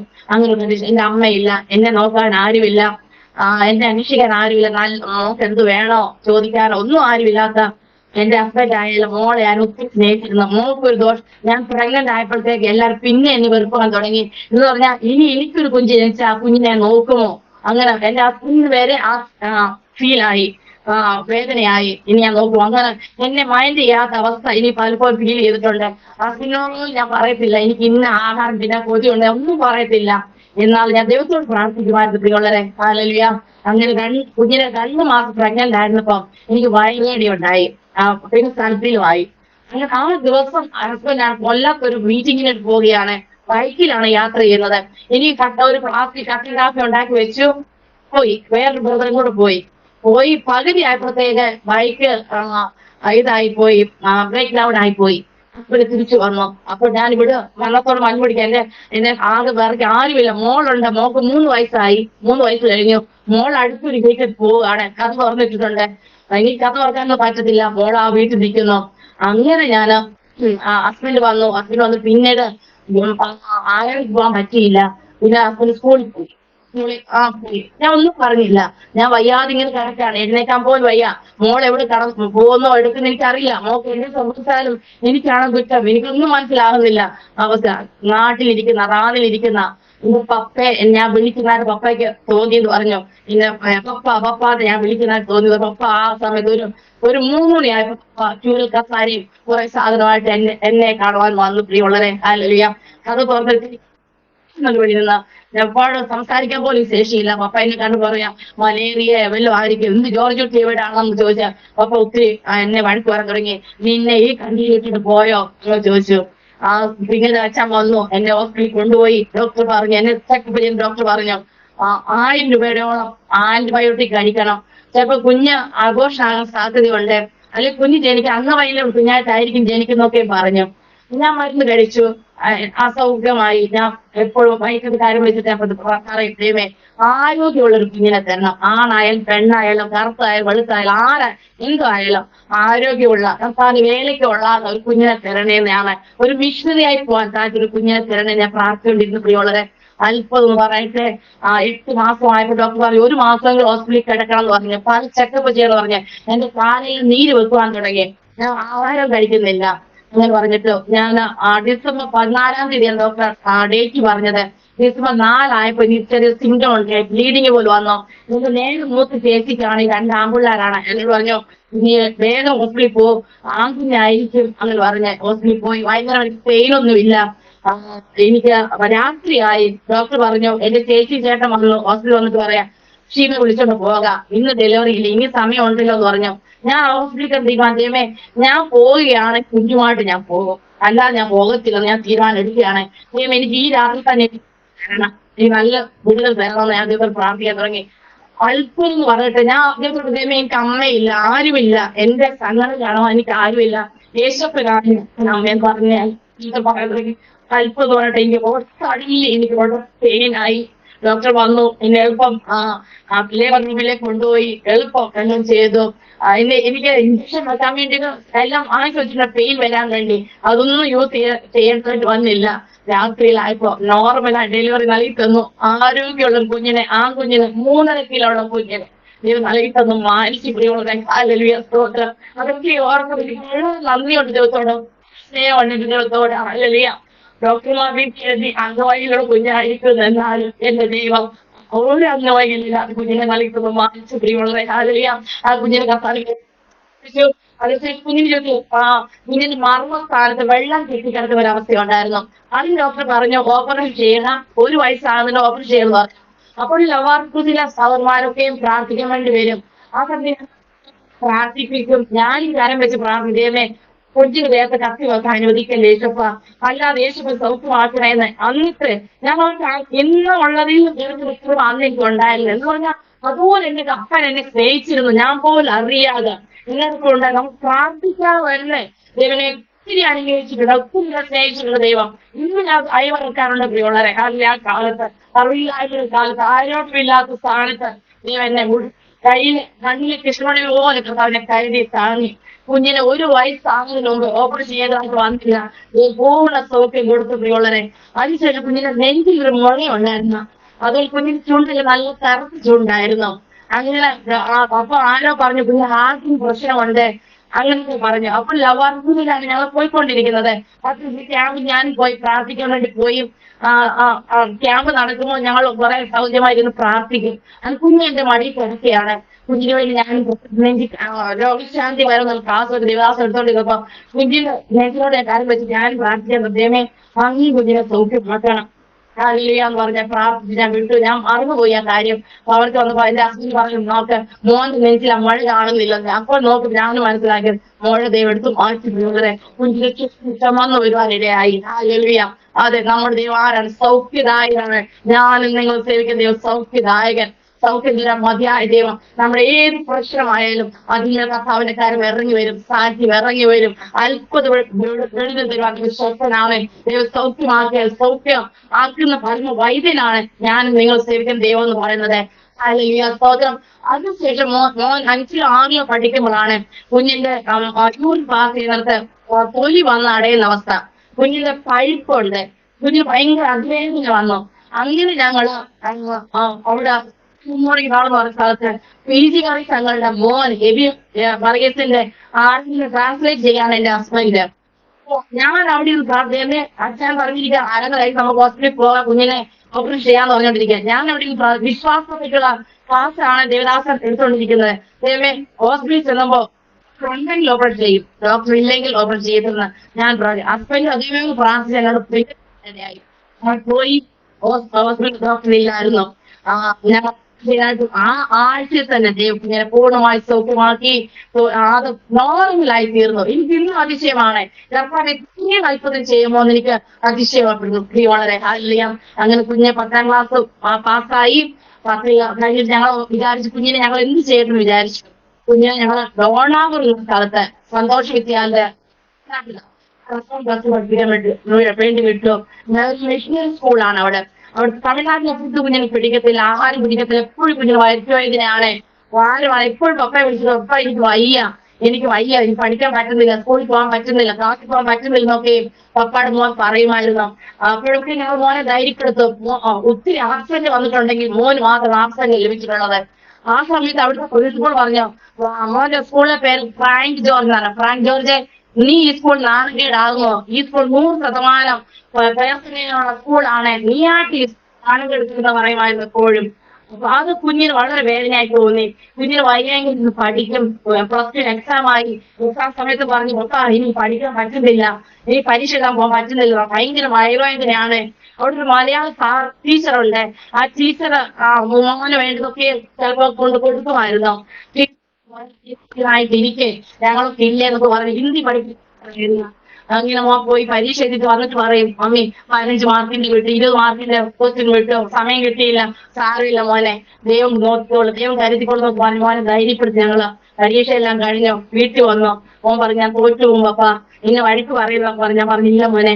ആ സമയത്തെല്ലാം ഞാൻ എന്ത് ചെയ്യുമായിരുന്നു, എല്ലാ ബുധനാഴ്ച ദിവസം കുഞ്ഞുങ്ങൾക്ക് വേണ്ടി ഓസിക്കുമായിരുന്നു. ഒരു ദിവസം ഉച്ചവരെ എല്ലാ കുഞ്ഞുങ്ങളും, ദേവദാസ്മാരുടെ കുഞ്ഞുങ്ങൾ, ദേവലക്കാ കുഞ്ഞുങ്ങളെല്ലാം ഒക്കെ ഞാൻ പ്രാർത്ഥിക്കുമായിരുന്നു. അവസാനമായിരിക്കും എന്റെ കുഞ്ഞുങ്ങൾക്ക് വേണ്ടി ഞാൻ പ്രാർത്ഥിക്കുന്നത്. ഞാൻ മക്കൾക്ക് വേണ്ടി പ്രാർത്ഥിച്ചുകൊണ്ടായിരിക്കാം പ്രിയമുള്ളവരെ എന്റെ കുഞ്ഞുങ്ങളെ ദൈവം അനുഗ്രഹിച്ചത്. കുഞ്ഞിന്റെ റിസൾട്ട് വന്ന് 85% മാർക്കോട് കൂടി ജയിപ്പാൻ ദൈവം സഹായിച്ചു. അത്ഭുതമാണ്. കുഞ്ഞ് എടുത്തിട്ട് നോക്കി എന്നെ തന്നെയാണോ റിസൾട്ട്, അവനും അതിശയമായി. ഇങ്ങനെ ദൈവം അനുഗ്രഹിക്കുക. അവിടുത്തെ പ്രിൻസിപ്പാൾ ഇപ്പൊ മോന്റെ പേര് പറഞ്ഞാൽ മതി, കുഞ്ഞിനെ അറിയാം. എന്നും ആ കുഞ്ഞിപ്പോ മറന്നിട്ടില്ല. മോന്റെ കേൾക്കും അനേകം കുഞ്ഞുങ്ങൾ ഞങ്ങളോട് അഡ്മിഷൻ വാങ്ങിച്ചു കൊടുത്തു. കുഞ്ഞിനിപ്പം ഞങ്ങളുടെ മോന് പ്രിൻസിപ്പാൾ ഭയങ്കര ജീവനാണ്. ഞങ്ങൾ മോന്റെ TC വാങ്ങിക്കാൻ പോയി, സർട്ടിഫിക്കറ്റ് വാങ്ങിക്കാൻ പോയപ്പോ പറഞ്ഞു റാങ്ക് ഏറ്റവും സ്കൂളിൽ ആണെങ്കിലെന്നാണ് ഞങ്ങൾ ചിന്തിച്ചത്. എന്നാൽ റാങ്ക് 90% വാങ്ങിച്ച പിള്ളേർ പോലെ 70% വാങ്ങിച്ചത്. റാങ്ക് 85% മാർക്ക് വാങ്ങിച്ചു. അവർക്കെല്ലാം വളരെ സന്തോഷമായി തോന്നി. ഹല്ലേലൂയ, സ്തോത്രം. അതെ, നമ്മുടെ ദൈവത്തിന്റെ ശക്തിയാണ്. അപ്പോൾ ആ മലയാളി ടീച്ചർ ഞങ്ങളോട് പറഞ്ഞു റാങ്ക് എത്ര വയ്യായെങ്കിൽ പുസ്തകം എടുത്തുകൊണ്ട് വായിച്ചുകൊണ്ടിരിക്കുന്നതാണ്. ആ ടീച്ചർ ഞങ്ങളോട് പറഞ്ഞു, ആ സമയം ഞാൻ കരഞ്ഞു പോയിട്ടുള്ളത്. ആ മലയാളി ടീച്ചർ ഞങ്ങളോട് പറഞ്ഞു അത് എത്രയോ രാത്രിയിലായാലും റാങ്ക് പുസ്തകം എടുത്ത് വായിക്കുന്നത് കാണാൻ പറ്റുമായിരുന്നു പറഞ്ഞു. അതേ പ്രിയമുള്ളവരെ, ഹല്ലേലൂയ, സ്തോത്രം. നമുക്ക് കുഞ്ഞുങ്ങളെ ദൈവം ദാനമായി തന്നിട്ടുണ്ടെങ്കിൽ, കുഞ്ഞുങ്ങളെ ഭാവിപ്പറ്റി ദൈവം കരുതി വെച്ചിട്ടുണ്ടെങ്കിൽ, കുഞ്ഞുങ്ങളെ ഏതെല്ലാം അവസ്ഥകൾ കടത്തി കർത്താവൻ ആഗ്രഹം ഉണ്ടെങ്കിൽ നമ്മൾ പ്രാർത്ഥിച്ചാൽ മാത്രം മതി. ബാക്കി എന്റെ അപ്പൻ ചെയ്തോളും പ്രിയമുള്ളവരെ. ഹല്ലേലൂയ. കുഞ്ഞുങ്ങൾക്ക് നല്ല വിദ്യാഭ്യാസം വേണം, അപ്പം കൊടുക്കും. നല്ല മാർക്ക് വേണം, അത് എന്റെ അപ്പം കൊടുക്കും. നല്ല ആരോഗ്യം വേണം, അത് അപ്പം കൊടുക്കാൻ ശക്തനാണ്. മാതാപിതാക്കളായി നമ്മൾ എന്ത് ചെയ്യണം, നമ്മൾ പ്രാർത്ഥിച്ചുകൊണ്ട് ഇരിക്കണം. നമ്മുടെ കുഞ്ഞുങ്ങൾക്ക് വേണ്ടി മാത്രമല്ല നമ്മൾ പ്രാർത്ഥിക്കേണ്ടത്, മറ്റുള്ള കുഞ്ഞുങ്ങൾക്ക് വേണ്ടി, ദേവദാസന്മാരുടെ കുഞ്ഞുങ്ങൾക്ക് വേണ്ടി, ജാതികളായി അവരുടെ കുഞ്ഞുങ്ങൾക്ക് വേണ്ടിയൊക്കെ പ്രാർത്ഥിപ്പാൻ നമുക്ക് സമാധാനം ദൈവം ഏൽപ്പിച്ചിട്ടുണ്ട്. അത് നമ്മൾ ഇതുപോലെ ചെയ്താൽ നമ്മളെ മാനിപ്പാൻ മതിയായ ദൈവമാണ്. ഹല്ലേലൂയ. അത് ഞങ്ങളുടെ വീട്ടിൽ ഇപ്പോഴും ഉപവാസമാണ് ഞങ്ങൾ വെക്കുമായിരുന്നു. എല്ലാം അച്ഛന് 2 മാസം വെക്കേഷൻ കിട്ടുമ്പോ 7 ദിവസം 14 ദിവസം 20 ദിവസം ആ വർഷം ഞങ്ങൾ 10 ദിവസത്തെ ക്ലാസ് പറയാൻ വെച്ചു. അപ്പൊ കുഞ്ഞിനെ എന്തിനു വിടട്ടെ ഞങ്ങൾക്ക് ഒന്നും അറിയില്ല, ഞങ്ങൾക്ക് ഒന്നും തീരുമാനിക്കാൻ പറ്റുന്നില്ല എന്ത് ചെയ്യട്ടെന്നുള്ള. ആ സമയത്ത് ഒരു വിവാസത്തിന്റെ മോനെ ഉക്രൈൻ പഠിക്കുന്നത് കേൾക്കാനില്ല, ഉക്രൈനില്ല. അപ്പൊ ഞങ്ങൾ എല്ലാം തിരക്കിപ്പോ ഞങ്ങൾ ചിന്തിച്ചു 10 ലക്ഷം രൂപ മതി, ലോൺ എടുത്താൽ മതി, 16 ലക്ഷം രൂപയാകത്തുള്ളൂ 6 വർഷത്തേക്ക് എന്നെല്ലാം പറഞ്ഞു. അപ്പൊ ഞങ്ങൾ മനസ്സിൽ വെച്ചിരുന്ന ആരോടും ഞങ്ങൾ ഷെയർ ചെയ്തില്ല. ദേവദാസന്മാർ വന്ന കുഞ്ഞിനോട് പ്രാർത്ഥന പറഞ്ഞു, കുഞ്ഞ് വെള്ള കോട്ട് ധരിച്ചിരിക്കുന്നു പറഞ്ഞു. ദേവദാസൻ പറഞ്ഞു വെള്ള കോട്ട് ധരിച്ചിരിക്കുന്നു പറഞ്ഞു. ഞങ്ങൾക്ക് ഒരു പ്രതീക്ഷയില്ല. കുഞ്ഞിനെ ആയുസോട് കിട്ടണമെന്ന് മാത്രമേ ഞാൻ പ്രാർത്ഥിച്ചിട്ടുള്ളൂ, ആരോഗ്യത്തോട് കിട്ടണേ പ്രാർത്ഥിച്ചിട്ടുള്ളൂ. കുഞ്ഞിനെ ഡോക്ടർ ആക്കണമെന്നോ വലിയ ഉന്നത വ്യത്യാസം വേണമെന്നോ ഞാൻ പ്രാർത്ഥിച്ചിട്ടില്ല പ്രിയമുള്ളവരെ. എന്നാലും ആ വർഷം തന്നെ എങ്ങനോ ഞങ്ങൾ ലോൺ എടുത്തു, കുഞ്ഞിനെ പോകാനുള്ള കൃപയാണെല്ലാം ചെയ്തു. കുറെ മലയാളി പിള്ളേരുണ്ടായിരുന്നു, അത് ഡൽഹി വന്നായിരുന്നു മോന്റെ ഇന്റർവ്യൂ എല്ലാം. അങ്ങനെ 75 പിള്ളേരോളം ഉണ്ടായിരുന്നു അന്ന് ആ വർഷം പോകാൻ വേണ്ടി, ഉക്രൈൻ പോകാൻ വേണ്ടി. ഇന്റർവ്യൂ എല്ലാം കഴിഞ്ഞു, മെഡിക്കൽ ടെസ്റ്റ് എല്ലാം കഴിഞ്ഞു. എന്നിട്ട് വന്നു സമയം അവരുടെ റിസൾട്ട് ഒന്നും വരുന്നില്ല. മോൻ പറഞ്ഞു ഇനി പോകാൻ പറ്റുമോ എന്ന് അറിയത്തില്ലെന്ന് പറഞ്ഞു. പിന്നീട് ഞങ്ങൾ പ്രാർത്ഥിച്ചുകൊണ്ടിരുന്നു, ദൈവഹിതമാണോ അല്ലയോ ഞങ്ങൾക്ക് അറിയണമല്ലോ. അങ്ങനെ 75 പിള്ളേർ ആദ്യത്തെ സെലക്ഷൻ നമ്മുടെ മോനായിരുന്നു കിട്ടിയത്. അവർ ഡൽഹിയിൽ വിളിച്ചിട്ട് പറഞ്ഞു ഫ്രാങ്ക് ജോർജ് മോൻ ആദ്യത്തെ സെലക്ഷൻ, ആരോടും പറയേണ്ട ഇത് മോനെ എളുപ്പം. ഞങ്ങൾ ഉക്രൈനിൽ 3-5 പിള്ളേരുടെ, എറണാകുളത്തുനിന്ന് വേറെ സ്ഥലങ്ങളിൽ നമ്മുടെ പിള്ളേരുണ്ടായിരുന്നു. 5-6 പേരുമായിട്ട് മോൻ ഉക്രൈൻ പോയി. ഒത്തിരി കടന്നുപോയി. അവിടെ തണുപ്പിന്റെ ആധിക്യം, കുഞ്ഞ് ഒത്തിരി കാര്യമായി ഒത്തിരി ബലഹീനത കുഞ്ഞാണ്. അവിടുത്തെ ആഹാരം മോനെ പിടിക്കാം, അവിടുത്തെ തണുപ്പ് കുഞ്ഞിനെ പിടിക്കുന്നില്ല. ആ സമയത്ത് ഞങ്ങൾ നോർത്ത് ഇന്ത്യയിലേക്ക് ഞങ്ങൾ പോയി. ആദ്യം ഞങ്ങൾ പിപ്പിരിയ എന്ന സ്ഥലത്ത് MP പോയി. പിന്നീട് ഞങ്ങൾ മഹാരാഷ്ട്രയിൽ നാഗപ്പൂർ പോയി, പിന്നെ ബോംബെ അങ്ങനെ സ്ഥലങ്ങളിൽ പോയി. മോൻ അങ്ങനെ ഉക്രൈനിലാണ്. ഞങ്ങൾ ചെറിയ പെൻഷനായി വണ്ടി പെൻഷൻ എടുത്തു അതിനുശേഷമാണ് പോകുന്നത്. ഞങ്ങൾ അവിടെ തുച്ഛമായിട്ട് ഞങ്ങൾ സപ്പോർട്ട് കിട്ടും. കുഞ്ഞിന് ഒരു മാസം ഞങ്ങൾക്ക് ഒരു 15,000-20,000 രൂപയെങ്കിലും കൊടുക്കണം. പലപ്പോഴും ഞങ്ങൾക്ക് 5,000 രൂപയൊക്കെ കൊടുക്കാൻ പറ്റിയിട്ടുള്ളൂ. ഞങ്ങളുടെ സാഹചര്യം എങ്ങനെയായിരുന്നു. എന്നാൽ കുഞ്ഞ് പലപ്പോഴും പട്ടിണി കിടന്നിട്ടുണ്ട്. ഹല്ലേലൂയ. മോൻ വിളിച്ചിട്ട് പറയും, പപ്പ മമ്മി കഴിച്ചോ? ഞങ്ങളോട് ചോദിക്കും. ഞങ്ങൾ മോനോട് ചോദിക്കും, മോൻ കഴിച്ചോ? ഞാൻ വൈകിട്ട് ഒരു ബർഗർ കഴിച്ചു, അല്ലെങ്കിൽ ബിസ്ക്കറ്റ് കഴിച്ചു. വൈകിട്ടാണ് പറയുന്നത്, പകല ഒന്നും കഴിച്ചു. ഒരു ദിവസം പറഞ്ഞു ഒരാഴ്ച ഫാസ്റ്റിംഗ് ആയിരുന്നു. ഞങ്ങൾ പറഞ്ഞു ഒന്നുമില്ല, ഇപ്പൊ മോനെ അവളൊന്നും പറഞ്ഞിട്ടില്ല. മോൻ സഹിക്കുന്നൊരു കുഞ്ഞായിരുന്നു. അതൊക്കെ അവർക്ക് ദൈവം സഹിക്കാനുള്ള കൊടുത്തു. അത്രയും പറയുന്നുള്ളൂ. അവിടെ നൈജീരിയക്കാരുടെ ഒരു ആരാധനയുണ്ടായിരുന്നു. പിന്നെ അവിടെ പോകും. അവിടെയുള്ള പാസ്റ്റർമാർ കുഞ്ഞോട് പറഞ്ഞു, മോനെ ദൈവമാണ് പിന്നെ ഇവിടെ പറഞ്ഞു വിട്ടത്, നിന്നെ ദൈവത്തിന് ആവശ്യമുണ്ട് മോനെ എന്ന് പറഞ്ഞു. മോനെ അഭിഷേകത്തെ കുഞ്ഞിനെ ഇറക്കിപ്പിടിക്കലായിരുന്നു.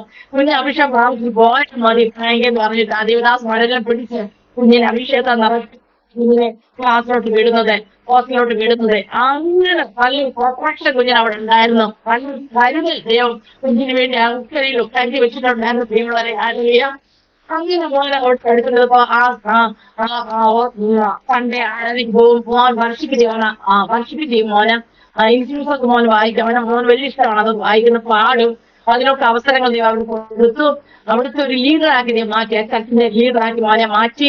പിന്നെ ഓഫീസ് മലയാളത്തിലുള്ള ആരാൻ തുടങ്ങി. കുറെ പിള്ളേരും കുട്ടി തുടങ്ങി.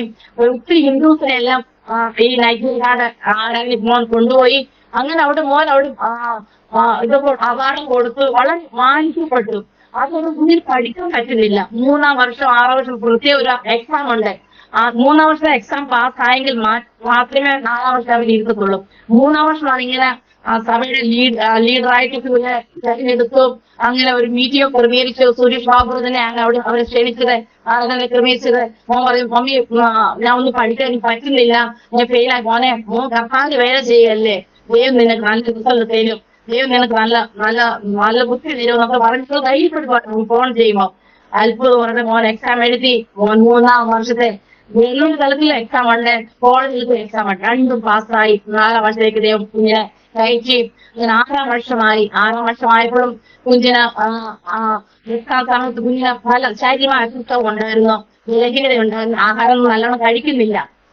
എക്സാം എല്ലാം എഴുതിയിട്ട്, മമ്മി പപ്പ എനിക്ക് എക്സാം ഒന്നും എഴുതാൻ പറ്റിയില്ല, ഞാൻ പഠിച്ചതൊന്നും അല്ല വന്നത്, എനിക്കൊന്നും എഴുതാൻ പറ്റില്ല, തോറ്റു പോകും. ഒരു ദിവസം വിളിച്ച് പറയാം തോറ്റു പൊട്ടി മോൻ കരയാണ് ഫോണിൽ കൂടെ.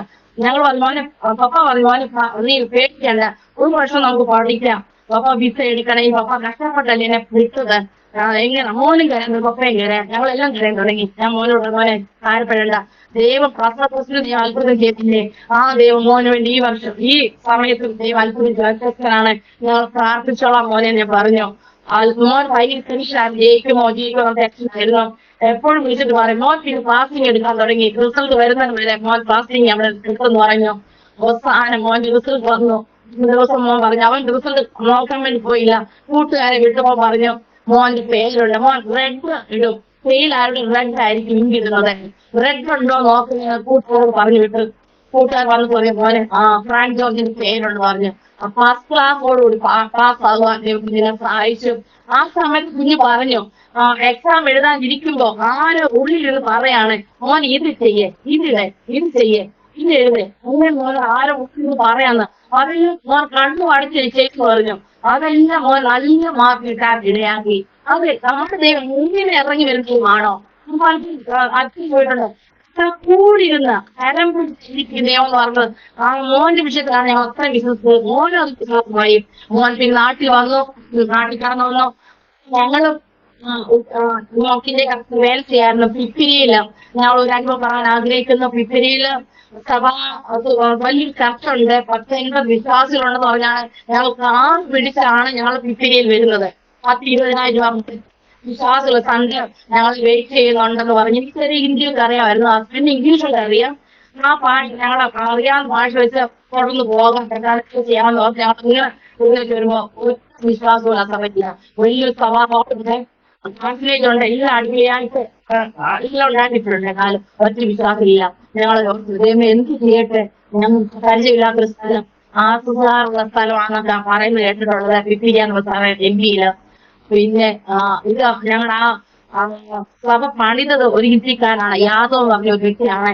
അപ്പൊ അവിടെയുള്ള ആഴ്ച പറഞ്ഞു, യാദവ് എന്ന വ്യക്തി ആരാധനയ്ക്ക് വന്നുകൊണ്ടിരുന്ന ആളാണ്, മലയാളിയോട് പിണങ്ങിയിട്ട് അയാൾ പോയി എന്ന് പറഞ്ഞു. അപ്പൊ ഞങ്ങൾ തീരുമാനിച്ചു, ഞാനും അച്ഛനും തീരുമാനിച്ചു, ഒരു സ്ഥലം ഞാനും അച്ഛനും മാത്രം ഇരുന്ന് ആരാധിച്ചിട്ട് ആ സഹോദരന്റെ വീട്ടിൽ പോയി ഞങ്ങൾക്കറിയാവുന്ന ഭാഷയിലൊക്കെ സഭയോട് സംസാരിച്ച് എടുത്തു. വരണം, അടുത്ത സ്ഥലം വരണം എന്ന് പറഞ്ഞു. ആ സഹോദരൻ വന്നു. മലയാളം പിണങ്ങി പോയതാണ്. വന്നിട്ട് ആ സഹോദരൻ പിന്നീട് പല ആൾക്കാരെ കൊണ്ടുവന്നു. അങ്ങനെ ഞങ്ങൾ അവിടെ ഒരു വർഷം നിന്നു. 10-15 പേരോളം ഞങ്ങൾ ആഗ്രഹിക്കാൻ വേണ്ടി കടന്നു വന്നു. അവിടെ അത്ഭുതം ചെയ്തു പോയി. വളരെ എന്ന് പറഞ്ഞാൽ ഒരു തണുപ്പുള്ള കാലമാണ്. ഡിസംബർ മാസമാണ് ഞങ്ങൾ പോകുന്നത്. നവംബർ ഡിസംബർ മാസമാണ്. ജനലൊന്നും ഇല്ലാതെ തണുപ്പില്ല, അകത്തോട്ട് അടിക്കും. ഞങ്ങൾക്ക് വെച്ചായില്ല, കമ്പനില്ല, ഒന്നുമില്ല. വെറും ഞങ്ങൾ പോയിരിക്കുന്നു. എന്നാലും അവിടെ അടുത്തുള്ള കുഞ്ഞുങ്ങളെ ട്യൂഷൻ എടുക്കായിരുന്നു. ട്യൂഷൻ എടുക്കാൻ വന്നത് അക്ഷരമാലം എന്ന് പറയുന്ന ഒരു അപ്പൻ ഞങ്ങൾക്ക് 2 വെച്ചായി വാങ്ങിച്ചിട്ട് വന്നു. അത് നിങ്ങൾ പറയ്ക്കേ അത് പറഞ്ഞ് ഞങ്ങൾക്ക് വാങ്ങിച്ചിട്ട് വന്നു. നിങ്ങൾ അത് എടുത്തോളാ പറഞ്ഞിട്ട് അവർ ഞങ്ങളെ സ്നേഹിക്കാൻ തുടങ്ങി. എങ്ങനെ അവിടെയുള്ള ചിലരൊക്കെ ഞങ്ങൾക്ക് വേണ്ടതൊക്കെ നൽകി തിരുവാതിരക്ക ദൈവം അവിടെ എഴുന്നേൽപ്പിച്ചു.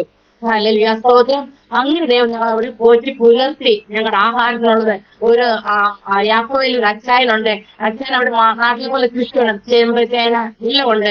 അച്ഛൻ ഞങ്ങളെ ഫോൺ വിളിക്കും. പെരുമ്പക്കാർ കേൾക്കുന്ന ഒരു അച്ചായനല്ല. അച്ഛൻ ഞങ്ങൾ ഫോൺ വിളിച്ചിട്ട് ഫാസ്റ്ററെ ഇല്ല ഇപ്പോൾ വന്നെടുത്തോണ്ട് പോകും. അങ്ങനെ ഞങ്ങൾക്ക് വേണ്ടതെല്ലാം ദൈവം ഞങ്ങൾ അവിടെ ദാനം ചെയ്തു. അങ്ങനെ ഞങ്ങളൊരു യാദവ് എന്ന് പറഞ്ഞ സഹോദരൻ ഞങ്ങളെ പാല് വീട് വിസിറ്റ് ചെയ്യാൻ കൊണ്ടുപോയി. പാല് വീട്ടിൽ ചെന്ന് ഞങ്ങൾ ട്യൂഷൻ എടുക്കുമായിരുന്നു.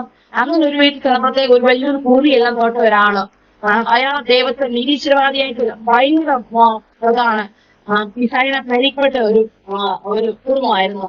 ഞങ്ങൾ വീടിന്റെ അകത്തൊന്നും ഞങ്ങൾ കേട്ടിയില്ല. വെളിയിൽ നിന്നു സംസാരിച്ചു. അവരുടെ ഭാര്യക്ക് പൈസ ഇല്ലാത്തതുകൊണ്ട് ഒത്തിരി മരുന്ന് ചെയ്തു. അസുഖത്തിന് ഭേദമില്ലെന്ന് പറഞ്ഞു. ബ്ലീഡിങ് പോയിക്കൊണ്ടിരിക്കുകയാണ്. അപ്പൊ എന്റെ ഭാര്യ സ്വന്തം ആകെയാണെന്ന് ഞങ്ങൾ ചർച്ചയില്ലാന്ന് പറഞ്ഞു. അപ്പൊ ഞങ്ങൾ പ്രാർത്ഥിക്കാം, ദൈവത്തെ പറ്റി പറഞ്ഞു. ദൈവം ജീവനുള്ള ദൈവമാണെന്നൊക്കെ ഞങ്ങൾക്ക് അറിയാൻ ഭാഷയിലും യാതൊന്നും സഹോദരനൊക്കെ പറഞ്ഞു. ഞങ്ങൾ അവർക്ക് പ്രാർത്ഥിച്ചു. വളരെ ഞങ്ങൾ വിളിച്ചല്ല, അടുത്ത സൺഡേയിൽ ആ സഹോദരൻ ആ കുടുംബം മൊത്തമായിട്ട് സഭയിൽ കടന്നു വന്നു. കാരണം ദൈവം ഭാര്യയെ സൗഖ്യമാക്കി എന്ന് പറഞ്ഞു. ഞങ്ങൾക്ക് തോന്നി ദൈവം ഇത്ര സൗഖ്യമൊക്കെ മതിയായി. നമ്മുടെ കഴിവല്ല, ദൈവം പ്രവർത്തിച്ചു. ഞങ്ങൾക്ക് വേണ്ടി ദൈവം ഇറങ്ങി പ്രവർത്തിച്ചു. അതിനുശേഷം അവർക്ക് ഒരു വസ്തു വാങ്ങണമെന്ന് പറഞ്ഞ വസ്തു ദൈവം കൊടുത്തു. പിന്നീട് വേറെ കുടുംബം ഇതുപോലെ വർഷങ്ങളായി കേസ്, സ്വന്തം സഹോദരൻ തമ്മിലുള്ള കേസ് 20 വർഷമായി. കേസിലൊരു ഇത് നീതി അവർക്ക് കിട്ടണം. അങ്ങനെ പറഞ്ഞ് ഞങ്ങളെ കൊണ്ട് പ്രാർത്ഥിക്കുമായിരുന്നു. അതുപോലെ ഞങ്ങൾ പോയി പ്രാർത്ഥിച്ചു. അവർ ഞങ്ങൾ ഫുഡൊക്കെ കളിക്കുന്ന ഇന്ത്യക്കാരാണ്. ഞങ്ങൾ വിസിറ്റ് പോയി വന്നപ്പോ അവർ കുടുംബമായി ഞങ്ങൾ വീട്ടിൽ നിൽക്കുന്നു. ആ കേസ് നീതിയായി കണക്കാക്കി കൊടുത്തു പറഞ്ഞു. സോൾവ് ആക്കി കൊടുത്തു. ഇവർക്ക് അനുകൂലമായി തീർന്നു പറഞ്ഞു. അങ്ങനെ ദൈവം അനേക അത്ഭുതങ്ങൾ ദൈവം അവിടെ ചെയ്തു. വളരെ ദൈവം മാത്രത്തിന് വേണ്ടി ദൈവം ഞങ്ങൾ ഉപയോഗിച്ചു. പിന്നെ ഞങ്ങൾ ന്യായക്കൂലി കടന്നു വരുന്നത്. ന്യായക്കൂലി ഞങ്ങൾ മിഷൻ ഇന്ത്യ എന്ന സ്ഥാപനത്തിലാണ് ഞങ്ങൾ കടന്നു വന്നത്. ആദ്യമായിട്ട് മിഷൻ ഇന്ത്യ എന്ന സ്ഥാപനത്തിൽ അവിടെ മേഴ്സിഹോമിൽ വർക്ക് ചെയ്യായിരുന്നു. അവിടെ കുഞ്ഞുങ്ങൾക്കൊക്കെ ഞങ്ങൾക്ക് അറിയാവുന്ന രീതിയിൽ വചനം പറഞ്ഞു കൊടുക്കുകയും അവർക്ക് പ്രാർത്ഥിക്കുകയെല്ലാം ഞങ്ങൾ ചെയ്യുമായിരുന്നു. അങ്ങനെ ഇരിക്കുമ്പോ മോടെ കല്യാണമായി. 2010 മോടെ കല്യാണം. മോള് +2 കഴിഞ്ഞിട്ട് BSc നേഴ്സിംഗ് പഠിക്കുന്ന ഞാൻ ആഗ്രഹിക്കൊണ്ടിരുന്നത് മോളെ BSc നേഴ്സിംഗ് വിടണം. അപ്പൊ പപ്പയുടെ ദൈവാത്മാ പറയും BTSന് വിടുക, ബയോളജി വിടുവാന്ന് പപ്പാട് ദൈവാത്മാ ഇങ്ങനെ പറഞ്ഞോണ്ടിരുന്നു പറഞ്ഞു. അങ്ങനെ മോളെ പൂനാട് ബയോളജി മോളെ അഡ്മിഷൻ എടുത്തു. 3 വർഷ കോഴ്സാണ്. അങ്ങനെ മോളെ തന്നെ ഇങ്ങോട്ട് പറഞ്ഞു, പപ്പ ഇങ്ങനൊരു ആലോചന വരും, ഒരു വിലാസത്തിന് ആലോചനയായിട്ട് വരും, പപ്പ തിരക്കണം. പപ്പ വിചാരിച്ചെന്താ, അപ്പൊ മോക്ക് 18 വയസ്സൊക്കെ ഉള്ളു. 19 വയസ്സിലാണെങ്കിൽ ആലോചന വരുന്നു. അപ്പൊ പറഞ്ഞു മോക്കൊരു 10-22 വയസ്സാകട്ടെ, എന്നിട്ട് കല്യാണം മതി. അപ്പൊ അതിനെ സീരിയസ് ആയിട്ട് എടുത്തില്ല. പിന്നെയും മോള് വിളിച്ചിട്ട് പറഞ്ഞു, പപ്പ ഇങ്ങനെ ഒരു ആലോചന വരുന്നു പറഞ്ഞു. പപ്പ എന്താ ചെയ്യാം? ഞങ്ങൾ പിന്നെ ഞാനും അച്ഛൻ പോലെ സ്റ്റെപ്പ് വെക്കാം, ദൈവത്തിന് ഇഷ്ടമാണെങ്കിൽ നടക്കും, കയ്യിൽ വേണ്ട. ഞാൻ പറഞ്ഞു അനുകൂലമാണ്, ദൈവം എല്ലാം സാഹചര്യമാക്കിയിട്ടുണ്ട്. ഇങ്ങനെ ഞാൻ പോയി കണ്ടു. മോക്കും പയ്യനെ ഇഷ്ടപ്പെട്ടു.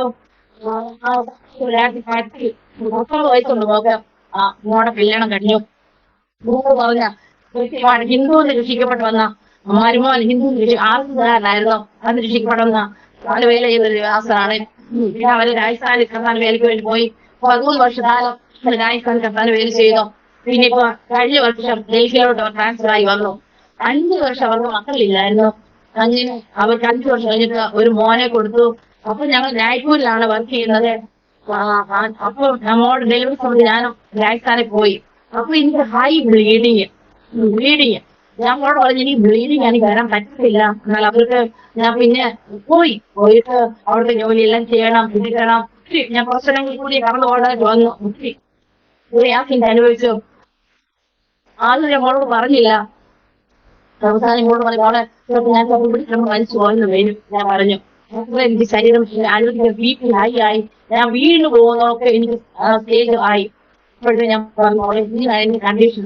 അപ്പൊ മോളെ തിരിച്ച് ഡോക്ടർമാർ ഉണ്ടായിരുന്നു. ഡോക്ടർമാരുടെ അടുത്ത് എന്നെ കൊണ്ടുപോയി. മുമ്പ് പറഞ്ഞു ഈ സ്ത്രീ ആയോണ്ടാണ് എഴുന്നേറ്റ് നടക്കുന്നത്. നീ നിങ്ങൾക്ക് ഇത്ര നാൾ എന്ത് ചെയ്യാമായിരുന്നു? ഇത്രയും ബ്ലീഡിങ് വെച്ച് നിങ്ങൾ എങ്ങനെ എഴുന്നേറ്റ് നടന്നു? പിന്നെ വഴിക്ക് വരാൻ തുടങ്ങി. അപ്പോൾ ഞാൻ തിരിച്ചോണ്ടൊക്കെ ഇരുന്നു. അപ്പോഴത്തെ പറഞ്ഞു ഒന്നി യൂട്രസ് റിമൂവ് ചെയ്യണമെന്ന് പറഞ്ഞു, അല്ലെങ്കിൽ ക്യാൻസർ സാധ്യതയുണ്ടെന്ന് പറഞ്ഞു. ഡയാലിസിസ് ചെയ്യണം, ഇതൊക്കെ ചെയ്യണം. എന്നിട്ട് ഞാൻ ഇപ്പോൾ പോയാൽ മതി. മോളോടും ഹസ്ബൻഡിനോടും എല്ലാ അച്ഛന്മാരും അച്ഛനോടെല്ലാം പറഞ്ഞു. ഇവരിങ്ങനെ ഞാനോട് പറഞ്ഞു വിടില്ലേ, ഇവരെ ഓപ്പറേഷൻ പറഞ്ഞു വിടാമോ, കുറെ മാസം എനിക്ക് തന്നോ, മരുന്ന് കഴിക്കണം എന്നെല്ലാം പറഞ്ഞു. അപ്പോഴേ തോന്നുന്നത് എന്താണ്, അപ്പൊ മോടെ ചക്കോരെല്ലാം നേഴ്സുമാരാണ്. അവരെല്ലാം പറഞ്ഞു അമ്മാമ്മ എന്താ ഇങ്ങനെ ഇരിക്കുന്ന, ഓപ്പറേഷൻ ഞങ്ങളെല്ലാം ഓപ്പറേഷൻ ചെയ്തിട്ട് പോവാം. ആ സമയത്ത് ഞാൻ പറഞ്ഞില്ല, എനിക്ക് നാട്ടിൽ നിരാഹാരം കൊണ്ട് പ്രാർത്ഥിപ്പിക്കണം. ദൈവത്തിന് ഇഷ്ടമാണെങ്കിൽ ചെയ്ത് വേണ്ടേ. ഞാൻ ദൈവം എപ്പോഴും പ്രാർത്ഥിക്കുന്ന അവസ്ഥയാണ്. ദൈവമേ മരണം വരെ കർത്താവ് തന്ന അവയം എന്റെ ശരീരത്തിൽ വേണം. അങ്ങനെ പ്രാർത്ഥിക്കുന്ന വ്യക്തിയാണ്. ചെറുപ്രായം മുതൽ പ്രാർത്ഥിക്കും. ഒരു അവയം പോലെ അനുവദിക്കില്ലേ ഞാൻ പ്രാർത്ഥിക്കാറുണ്ട്.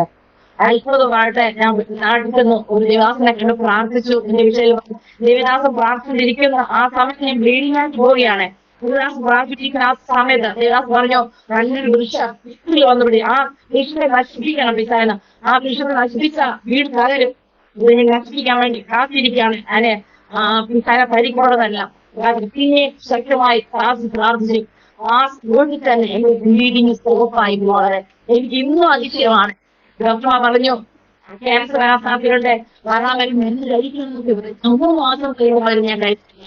മരുന്ന് കഴിക്കുമ്പോൾ എനിക്ക് കാലമാണ്ട് എന്റെ വല്ലാതാകുവാണ്. എനിക്ക് ജോലി ചെയ്യാൻ പറ്റാത്ത അവസ്ഥ. ഞാൻ അച്ഛൻ വെച്ചാൽ നീ മരുന്ന് കഴിക്കാൻ പറ്റുന്നില്ല, ഇന്നെങ്ങോട്ട് പറ്റുന്നില്ല മരുന്ന് കഴിക്കാൻ.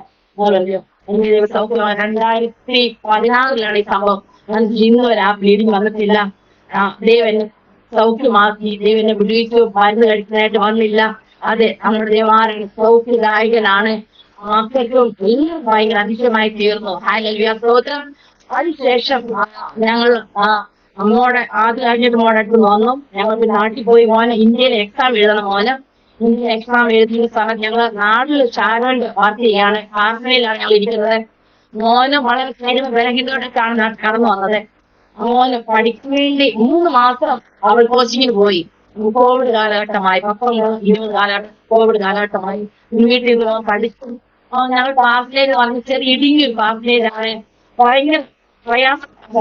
ആ സഭ എന്ന് പറയുന്നത് നല്ലൊരു സഭയാണ്. ഞങ്ങളെ സ്നേഹിക്കുന്ന ഒരു സഭയായിരുന്നു. ആ 2 വർഷം ഞങ്ങൾ ആ സഭയിൽ 2 വർഷം ഞങ്ങൾക്ക് ഒന്നും വാങ്ങിക്കാനായിട്ട് വന്നിട്ടില്ല. എല്ലാ വിശ്വാസം ഞങ്ങൾ കൊണ്ടുതരും.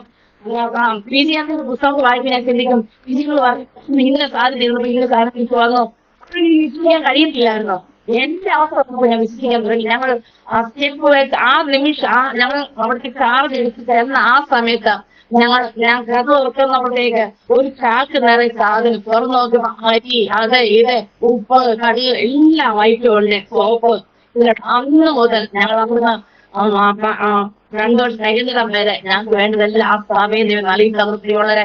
അത് ഞാൻ പണ്ട് കാലങ്ങളിൽ ഞാൻ ദേവനാഥിന് കൊടുക്കുവാൻ ഞങ്ങളുടെ പുസ്തകങ്ങൾ വായിച്ചിട്ടാണെങ്കിൽ ഇതെല്ലാം ഞാൻ ജീവിച്ചത്. രക്താംശം കൊടുക്കുവാന്ന് പറഞ്ഞാൽ ഞാനത് എനിക്ക് എന്റെ ചേച്ചി ലൈഫ് പഠിക്കാൻ വേണ്ടി 150 രൂപ അയച്ചു തരുമായിരുന്നു.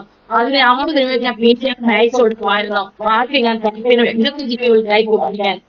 ബാക്കി ഞാൻ അങ്ങനെ ബാക്കി അമ്മയ്ക്ക് എന്തെങ്കിലും വാങ്ങിച്ചു കൊടുക്കും, അങ്ങനെ ചെയ്യുമായിരുന്നു. അങ്ങനെ ഇല്ലായ്മ കൂടി ഞാൻ കർത്താവിന്റെ വേലയ്ക്ക് വേണ്ടി കൊടുക്കുമായിരുന്നു. അത് ദൈവം നമ്മുടെ ആർക്കും പണക്കാരനല്ല. ദൈവത്തെ ഇല്ലായ്മയ്ക്ക് നമ്മൾ സ്നേഹിച്ചിട്ടുണ്ട്. ദൈവം കൊടുത്തിട്ടുണ്ടെങ്കിൽ ദൈവം നമ്മളെ സമൃദ്ധിയായ എനിക്ക് ശക്തനായ ദൈവമാണല്ലോ. ആ തരത്തിൽ പോയപ്പോ ദൈവം എന്നെ പഠിപ്പിച്ചിട്ടുണ്ട്. വളരെ ഹല്ലേലൂയ. അങ്ങനെ 2 വർഷം ഇവനെ പരിപാലിച്ചു, ഇവിടെ പരിപാലിച്ചു. കുഞ്ഞിന്റെ ഇന്ത്യയിൽ എക്സാം സമയത്ത് 2 സെക്ഷനാണ്. കുഞ്ഞിനെ കൂടെ ഞങ്ങൾ ആഴ്ചങ്ങൾ എന്ന എക്സാം നടക്കുന്നത്. ആദ്യത്തെ സെക്ഷൻ കഴിഞ്ഞു, കുഞ്ഞ് കരഞ്ഞോണ്ട് വരുന്നു, പിള്ളേരെല്ലാം കരയുന്നു. 6-7 വർഷം ഇന്ത്യയിൽ എക്സാം എഴുതുന്ന കുഞ്ഞുങ്ങളുണ്ട്, മോനോടൊപ്പം പഠിക്കുന്ന കുഞ്ഞുങ്ങളുണ്ടായിരുന്നു. എല്ലാ കുഞ്ഞുങ്ങളും കരയുന്നു. PGക്ക് വരുന്ന ക്വസ്റ്റ്യൻസ് ആണ് അന്ന് വന്നിട്ട് ആ സമയത്ത് വന്നത്. കുഞ്ഞ് പറഞ്ഞു, പപ്പ ഞാൻ തോറ്റുപോയി, ഇന്ത്യയിൽ എക്സാം പാസ്സാകാൻ പോകുന്നില്ല. ഞങ്ങൾ ധൈര്യപ്പെടും, മോനെ ഉച്ച കഴിഞ്ഞ സെക്ഷനാണ്, PG ആയിരിക്കും പറഞ്ഞു. ഉച്ച കഴിഞ്ഞ സെക്ഷനും അതുപോലെ വളരെ ബുദ്ധിമുട്ടായിരുന്നു. കുഞ്ഞുങ്ങൾ പറയും ഒന്നും എഴുതിയില്ല. പിന്നെയും മോനെ ഊസിക്കാൻ തുടങ്ങി വീട്ടിൽ. മമ്മി അപ്പൊ ഞാൻ ഊസ് വരുന്നതിന് വരെ ഉപവാസമാണ്, ഞാൻ പഠിക്കാൻ പോവാ, അല്ലെങ്കിൽ ഞാൻ റിപ്പീറ്റ് ചെയ്യാൻ പോവാന്ന് പറഞ്ഞു. ഞാൻ പഠിക്കാനിരുന്നു. ആ സമയത്ത് എന്നോട് മമ്മി ഞാൻ ജയിക്കും മമ്മി, ഇപ്പോൾ വന്നിട്ട് പറഞ്ഞു മമ്മി ഞാൻ ജയിക്കും, പോകും മമ്മി, ഞാൻ വഴക്ക് പറയില്ല മമ്മി, അങ്ങനെയൊക്കെ പറയുമായിരുന്നു. ആ സമയത്ത് മോൻ പറഞ്ഞു, അപ്പ ഞാൻ ക്ലാസ് റൂമിൽ ഇരിക്കുമ്പോ, എക്സാം റൂമിൽ ഇരിക്കുമ്പോ ആരും എന്റെ ഉള്ളിൽ ഇത് പറയാണ്. പിള്ളേരെല്ലാം അങ്ങോട്ട് ഇങ്ങോട്ട് നോക്കുകയാണ്, ആർക്കൊന്നും പിടികിട്ടുന്നില്ല. എന്ത് എഴുതണം, പിക്ചർ എടുക്കണം, ആ പിക്ചർ എന്താണെന്നും അറിയത്തില്ല.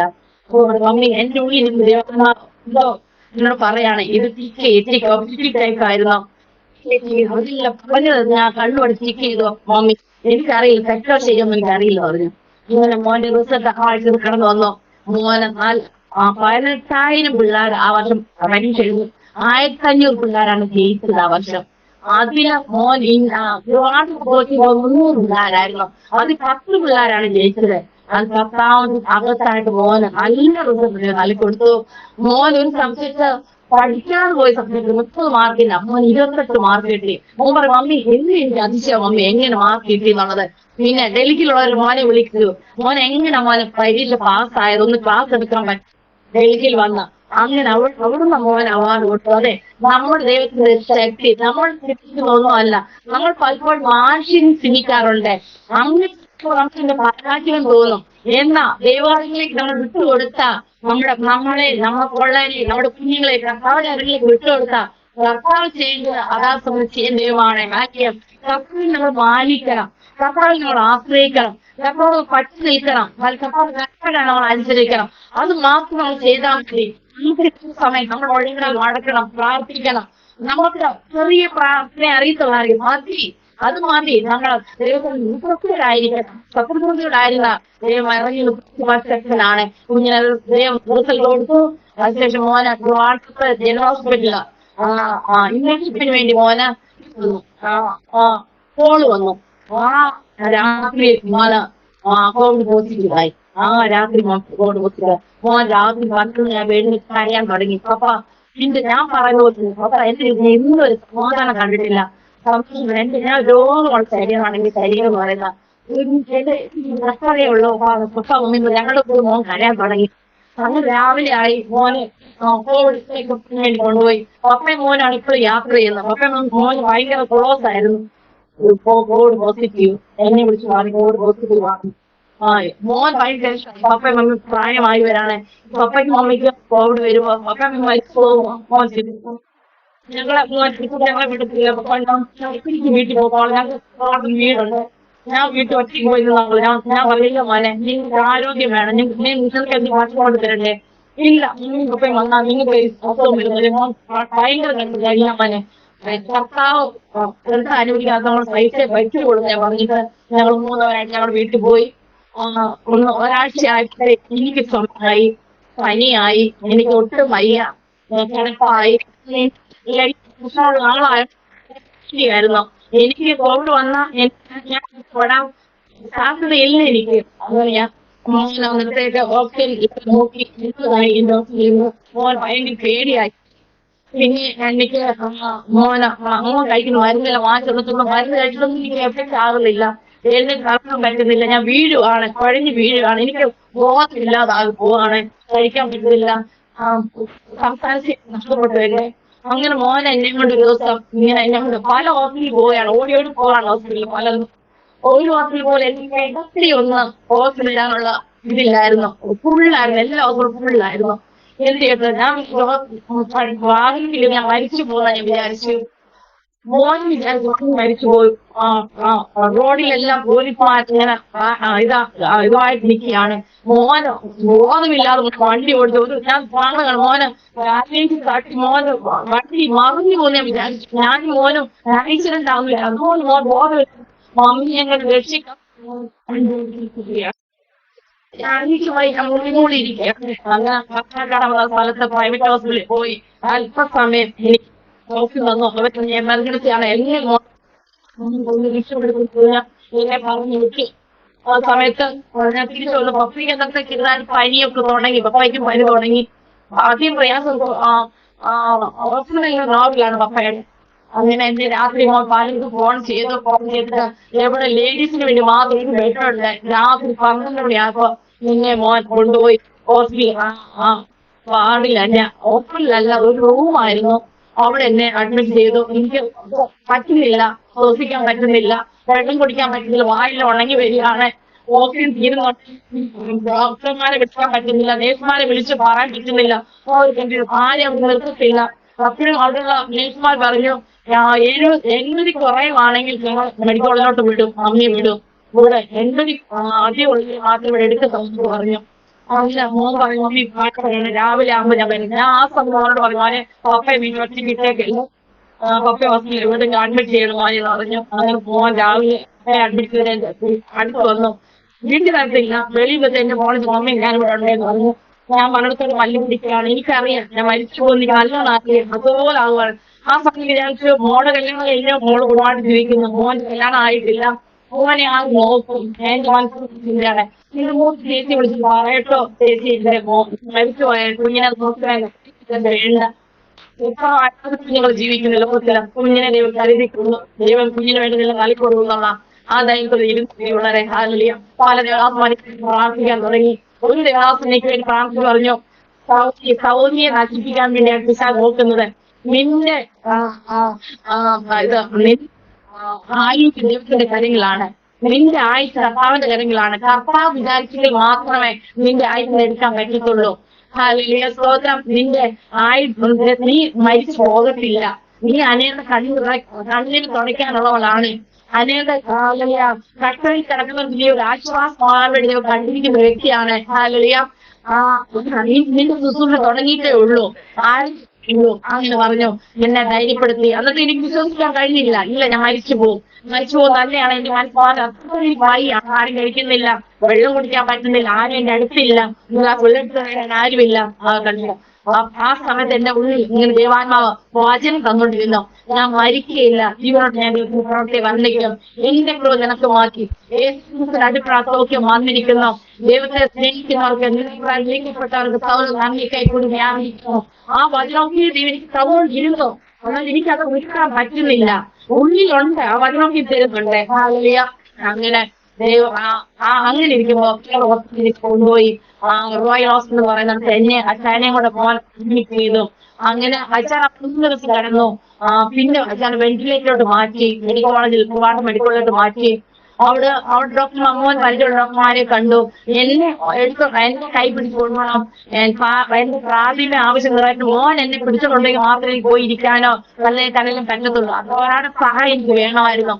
എനിക്ക് എഴുന്നേറ്റിരിക്കാനോ ഒന്നും പറ്റാത്തൊരു കണ്ടിട്ടുണ്ടായിരുന്നു. മോനായിരുന്നു, മോനെ കൂടെ ഇരുത്തി എന്റെ റൂമിൽ മോനെ ഇരുത്തി, മോൻ ഹോസ്പിറ്റൽ ആയോണ്ട് മാത്രം ഇരുത്തി.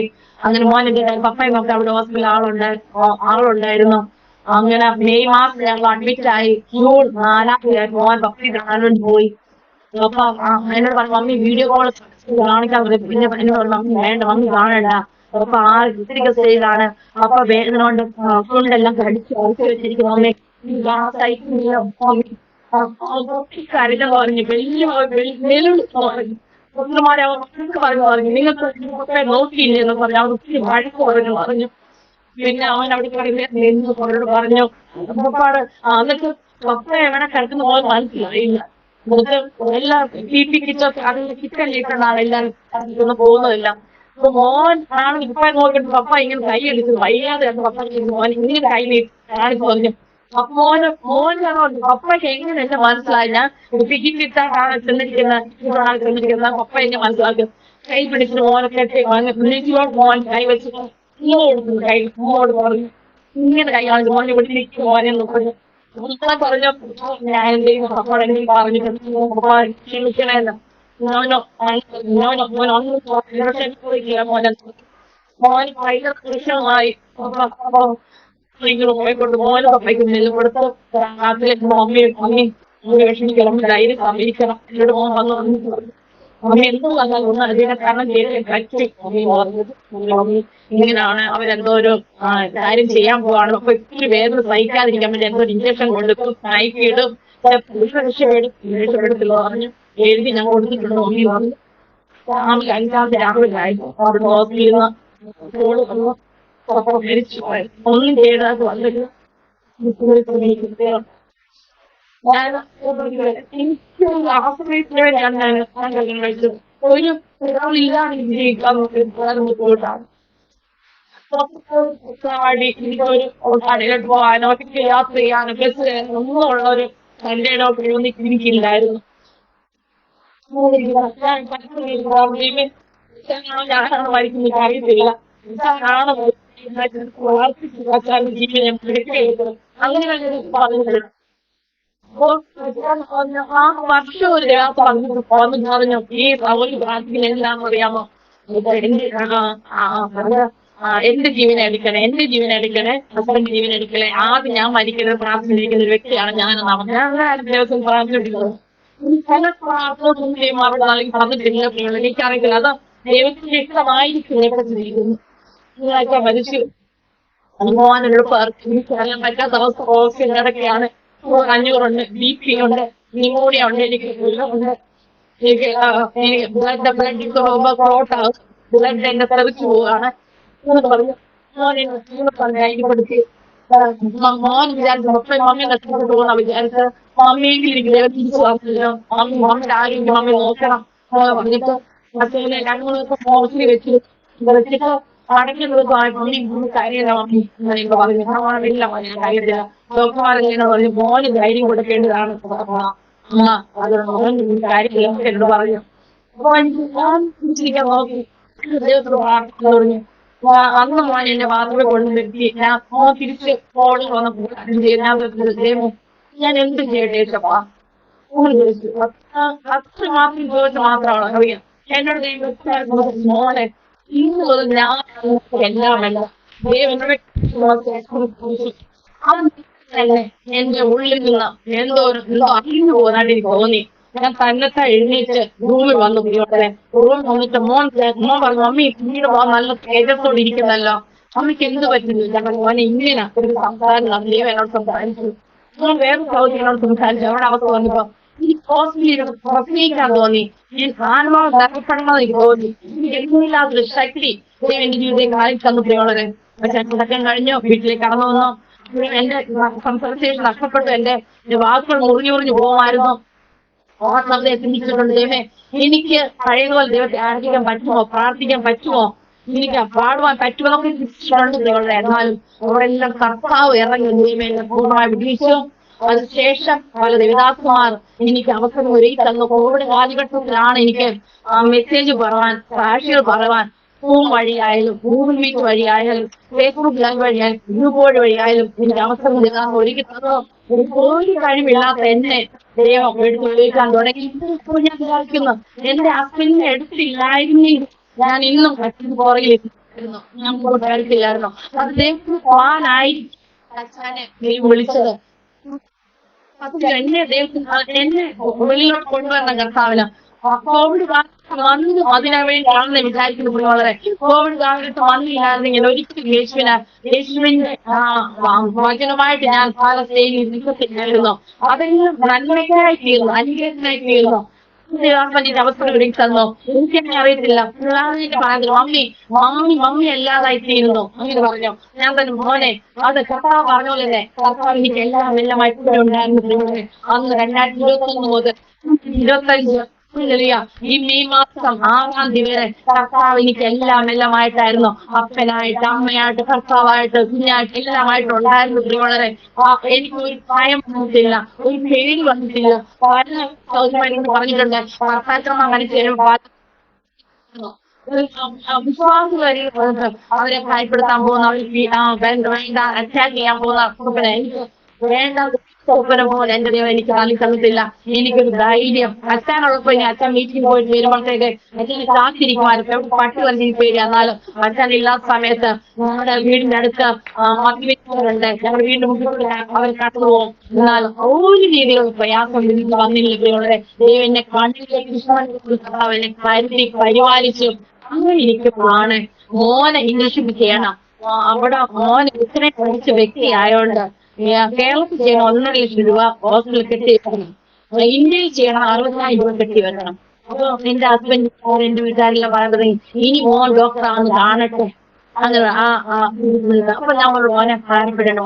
മോനെ എന്നോട് പറയും മമ്മി ഭാരപ്പെടണം. മമ്മിയുടെ ഹെൽത്ത് മമ്മി നോക്ക്, മമ്മിയുടെ ആരോഗ്യം മമ്മി നോക്ക്. ഞാൻ എന്ത് ജോലി ചെയ്തിട്ടായാലും 1.5 ലക്ഷം രൂപ ഉണ്ടാക്കിയത് ഞാൻ ഇംഗ്ലീഷ് ചെയ്തോളാം മമ്മി. 3 വർഷത്തിനകത്ത് ചെയ്താൽ മതി മമ്മി എന്ന് പറഞ്ഞു ഞങ്ങൾ അങ്ങോട്ടും ഇങ്ങോട്ട് ധൈര്യപ്പെടുത്താൻ തുടങ്ങി. മോന്റെ ബർത്ത്ഡേ ആയിരുന്നു 2021 ഡിസംബർ മാസം. മോന്റെ റൂമിൽ നിന്ന് കരയാൻ തുടങ്ങി. ഞാൻ എന്റെ റൂമിൽ നിന്ന് കരയാൻ തുടങ്ങി. ഞങ്ങൾ ആരുമില്ല സഹായത്തിന്. ഞാൻ ബന്ധുക്കോസ് ഇങ്ങനെ കല്യാണം കഴിച്ചു എന്റെ വീട്ടുകാർക്ക് എന്നെ അത് ഇഷ്ടപ്പെട്ടു. കല്യാണം കഴിച്ചു എന്റെ വീട്ടുകാർ ഒരു സഹകരണമില്ല. എന്ത് വിഷയമാണ് ഞാൻ കർത്താവിനോട് പറഞ്ഞു. എന്റെ സൗഹാർദ്ദം ആരുടെ എന്റെ വേദന പറയോ ഒരാൾക്ക് പറയാൻ എല്ലാം എന്റെ അപ്പന്റെ തന്നെയാണ് ഞങ്ങൾക്ക് വെക്കുന്നത്. പറയുന്നത് എന്റെ അപ്പച്ചനെ തന്നെ ഇരിക്കുമ്പോഴാണ് ഇതെല്ലാം വെക്കുന്നത്. എന്ത് കേൾക്കാൻ ഭയമാണ് നമ്മുടെ യേശുക്കെ. മനുഷ്യനായിരിക്കും. എന്നാൽ കർത്താവ് വിധിയില്ല. കർത്താവ് എന്നും കേൾക്കും. എന്തും കേട്ടിട്ട് മറുപടി തരുവാൻ ശക്തനായ ദൈവമാണ് ഞാനും നിങ്ങൾ സേവിക്കുന്നതെന്ന് പറയുന്നത്. അങ്ങനെ മോനെ ഇംഗ്ലീഷിന് വേണ്ടി മോനും ആഗ്രഹിച്ചു. ആ ഡിസംബറിൽ തന്നെ മോന്റെ ബർത്ത്ഡേ കഴിഞ്ഞു. പിറ്റേ ദിവസം മോൻ ഡൽഹിയിൽ പലയിടത്ത് അപേക്ഷ കൊടുത്തിരുന്നു. കളി വേണ്ടത് പറഞ്ഞു കൊടുത്തിരുന്നു. മോന് ഡൽഹിയിൽ ഡോക്ടർ വിളിച്ചു പറഞ്ഞു മോനെ ഫ്രാങ്ക് ജോർജ് ആണോ, ഒരു വേക്കൻസി ഓടി വാന്ന് പറഞ്ഞു. പൈസ ഒന്നും കൊടുക്കണ്ട ഞാൻ പറഞ്ഞു. 1 രൂപ പോലും കൊടുക്കണ്ട. മോൻ പറഞ്ഞു മമ്മി ഞാൻ പോകുന്നില്ല. ഞാൻ പറഞ്ഞു മോനെ മോൻ പോയി രക്ഷപ്പെടുന്നത് എന്നെ ദൈവം കരുതിക്കോളും. സഭയിലുള്ള വിശ്വാസികൾ ആരെങ്കിലും എനിക്ക് വന്ന് കൂട്ട് കിടന്നോളൂ.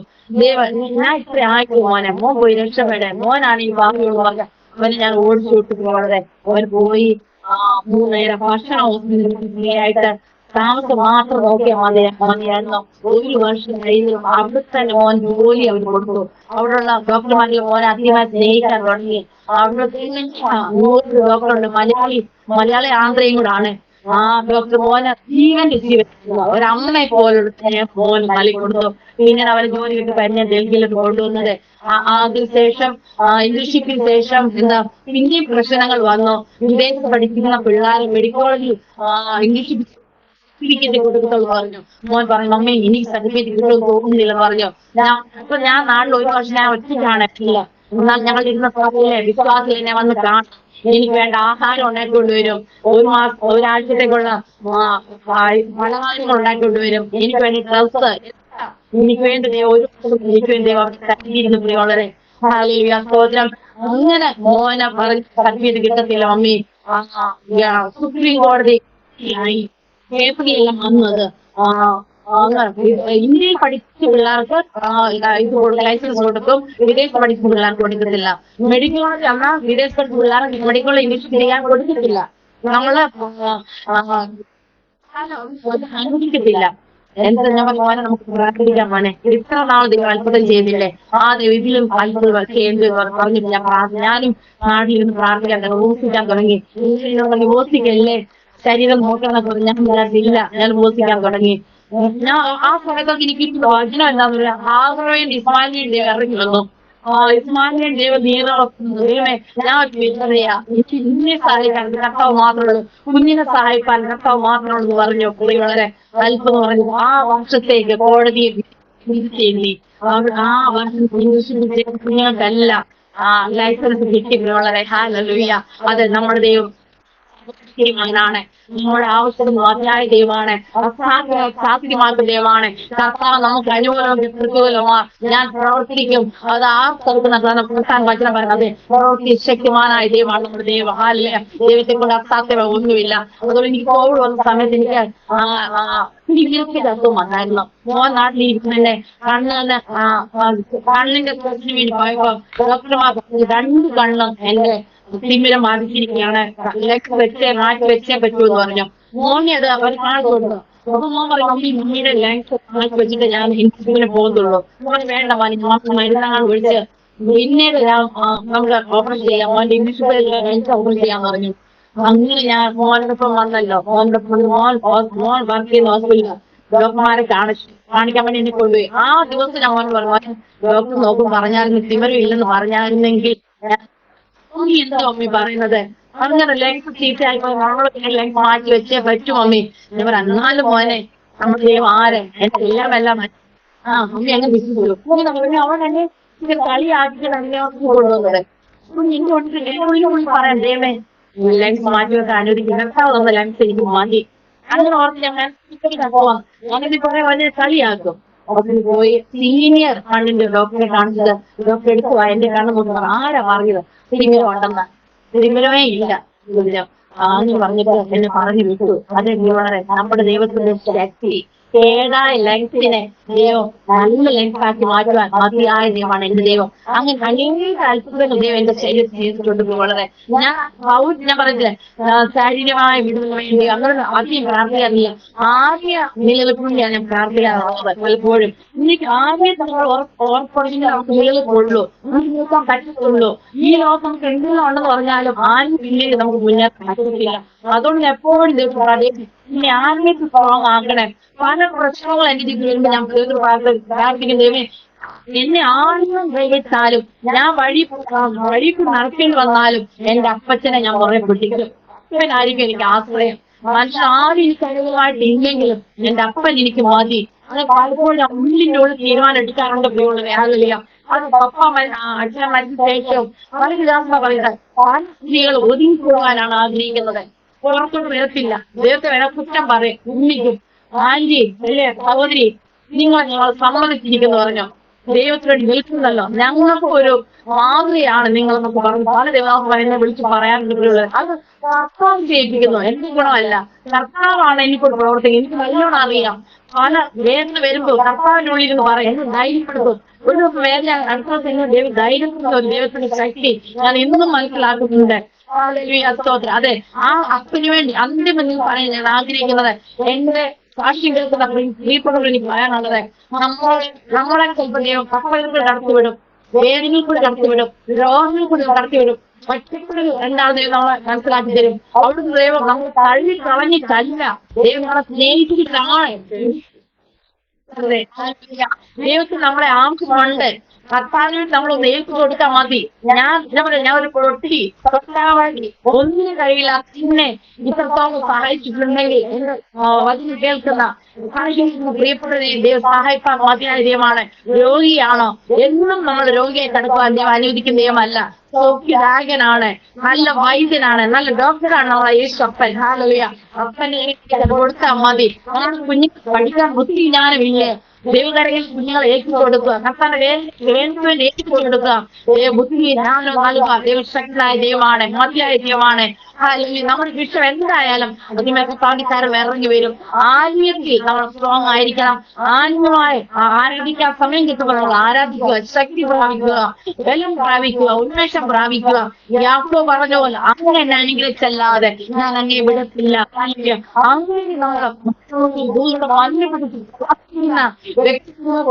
ഉടമക്കായി തീരണം പ്രിയമുള്ളവരെ. നമ്മൾ തീർന്ന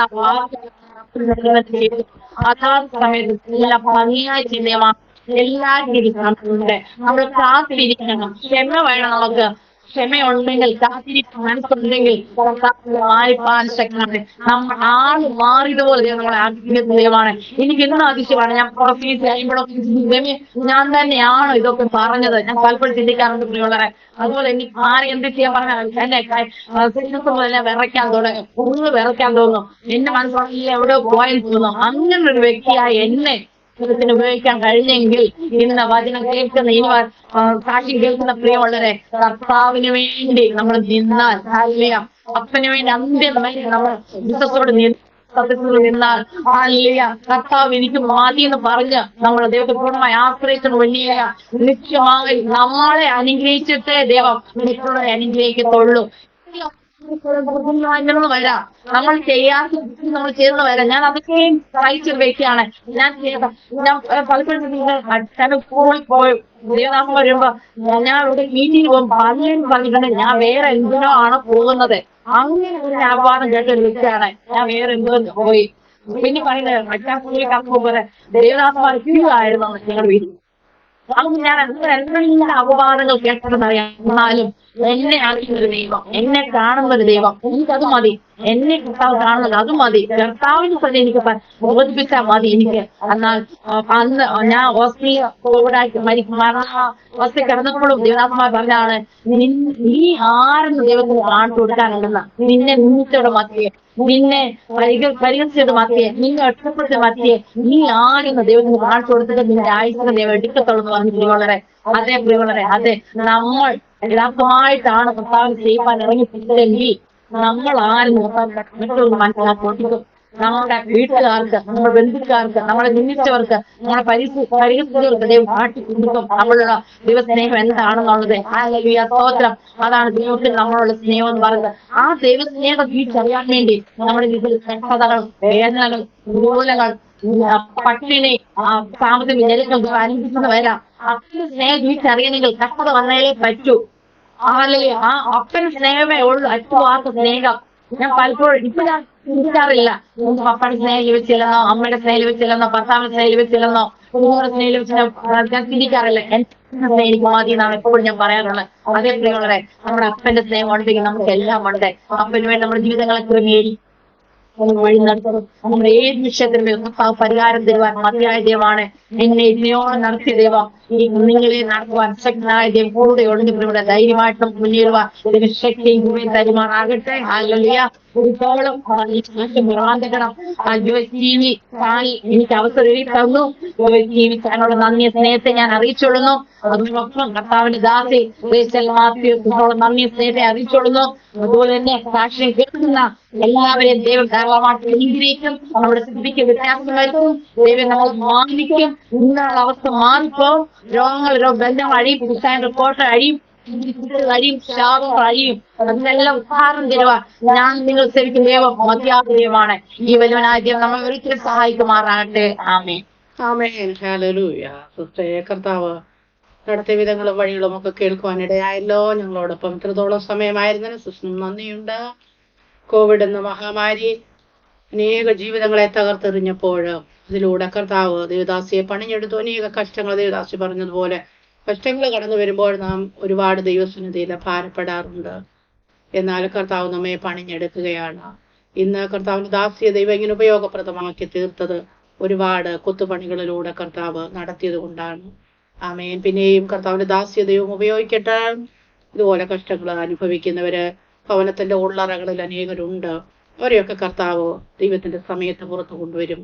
എല്ലാത്തിനും കർത്താവിനൊരു സമയമുണ്ട്. അനേകർക്ക് പ്രയോജനമാക്കി കർത്താവ് തീർക്കട്ടെ. ദൈവദാസിയെയും തീർക്കട്ടെ.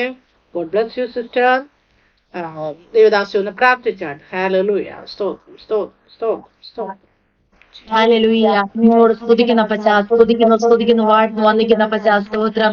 ലീഖ റമ ശിഖ റബ ദീബ ബാബ ലിഖ റമ ശിഖ റബ സി ലിബ റമ സിഖി രിബി രിബി രിബി രിബ അലബ ശഖ റമ ലീഖ റമ സി. ഹല്ലേലൂയ, ഹല്ലേലൂയ, ഹല്ലേലൂയ. സ്നേഹവാനായ സ്വർഗ്ഗീയ പിതാവേ, ഈ നല്ല സമയത്തിനായി സ്തോത്രം, സ്തോത്രം കർത്താവേ. യേശുവച്ച ഹല്ലേലൂയ. ജോയി ചാനലിൽ കൂടെ കർത്താവേ അങ്ങ് നടത്തിയ വിധങ്ങൾ കുറവാൻ, അങ്ങ് പരിപാലിച്ച വിധങ്ങളെ കുറവാൻ, അങ്ങ് വിടുവിച്ച വിധങ്ങളെ കുറവാൻ അവസരം ഒരുക്കുന്ന മഹാസ്നേഹത്തിനായി സ്തോത്രം കർത്താവേ. ഹല്ലേലൂയ. ഇന്നല്ല പശ അങ്ങ് അടിഞ്ഞിരിക്കാൻ സ്തോത്രം. ഒന്നും നേരിടില്ല, ഒന്നുമില്ല പശ. അങ്ങനെ സ്നേഹം മാത്രം ഇന്ന് ആയിരിക്കുന്ന സ്തോത്രം. ഇതിനായിട്ട് നന്ദിയോട് സ്തോത്രം. ഹല്ലേലൂയ. അവിടെ പറഞ്ഞ സാക്ഷ്യം, അവിടെ നടത്തി കേൾക്കുമ്പോ അവിടെ തീർത്തേ തീർത്തേ. എല്ലാവരും രോഗം മാറിപ്പോവാൻ, ക്ഷീണങ്ങൾ മാറിപ്പോവാൻ, സാമ്പത്തിക ജനങ്ങൾ മാറിപ്പോവാൻ സ്വർഗമേ ഒരു സഹായിക്കുവാൻ പ്രാർത്ഥിക്കുന്ന കുഞ്ഞുങ്ങൾ വിടുവിക്കപ്പെടുവാൻ, കുഞ്ഞുങ്ങൾ യേശുവിൽ ആശ്രയിച്ച് നടത്തുവാൻ, കുഞ്ഞുങ്ങളുടെ വിദ്യാഭ്യാസം ഭാവിയൊക്കെ അനുഗ്രഹമായി ഈശ്വരനെ സഹായിക്കാൻ പറ്റാൽ സ്തോത്രം. എന്തുവന്നാലും അപ്പനെ എഴുന്നേൽക്കുന്നതായി തീരട്ടെ. വചനം ജീവിക്കുന്നതായിട്ടുള്ള സഹായിക്കുന്നേ. ഹല്ലേലൂയ. വചനം ആഴങ്ങളിലേക്ക് ഇറങ്ങുവാനോ വചനം പറയുന്ന ഏറ്റവും കൃതിയും എല്ലാം തീപിടിക്ക് നൽകണം പറ്റാൽ സ്തോത്രം. വചനം എല്ലാം ചെയ്യാൻ സഹായിക്കണമേ. ഹല്ലേലൂയ. ദൈവമാണ് ആത്മീയമായ ഒരു ബന്ധം പുലർത്തുവാൻ എല്ലാ പ്രിയപ്പെട്ട സഹായിക്കണമേ. ദൈവത്തിന് പറ്റിയിരിക്കാൻ സഹായിക്കണമേ. അല്ല ദൈവത്തിൽ പൂർണ്ണമായി ആസ്വദനം വെച്ചുകൊണ്ട് മുന്നേറാൻ സഹായിക്കണമേ. അവരുടെ സ്നേഹത്തിന്റെ ആഴം മനസ്സിലാകുവാൻ എല്ലാ പ്രിയപ്പെട്ട സഹായിച്ചാട്ടെ പറ്റാൽ സ്തോത്രം. സ്തോത്രം. ഓർക്കുന്നു ഇതുപോലെ 4 സാക്ഷികൾ പറയുന്നവരെ ഓർക്കുന്നു. ഇവരെല്ലാം അനുഗ്രഹിക്കട്ടെ. ഒരു സാക്ഷി ഉളവാക്കുവാൻ സഹായിക്കാൻ സ്തോത്രം. സാക്ഷികൾ കേൾക്കുമ്പോൾ തന്നെ ഇറങ്ങുവാൻ, കൂടുതൽ ആശ്വാസം ഇറങ്ങുവാൻ, ജീവിതത്തെ ആരത മറ്റുള്ള മനസ്സിലാക്കുവാൻ സ്വർഗം സഹായിക്കണമേ. കൊണ്ട് അനുഗ്രഹിച്ചാട്ടെ. സഹായിക്കട്ടെ. എനിക്ക് അനുഗ്രഹിക്കപ്പെടട്ടെ.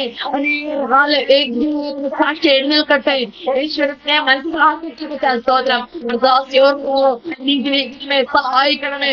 എന്നാൽ ചിലർക്ക് സഹായിച്ചാട്ടെ. എല്ലാ പ്രാർത്ഥിച്ചതും യേശുവിനെ കരഗ്രഹിക്കണം. സാന്നിധ്യം ഇറങ്ങുന്ന സ്തോത്രം. സ്തോത്രം. ഹല്ലേലൂയ. പ്രാർത്ഥന സ്തോത്രം. അതിനെ സമർപ്പിക്കുന്നു. യേശുവിനെ നാം പ്രാർത്ഥിക്കുന്നു. കേൾക്കണമേ. ആമേൻ. ആമേൻ. ആമേൻ. Amen. Amen. Thank you. God bless you, sister.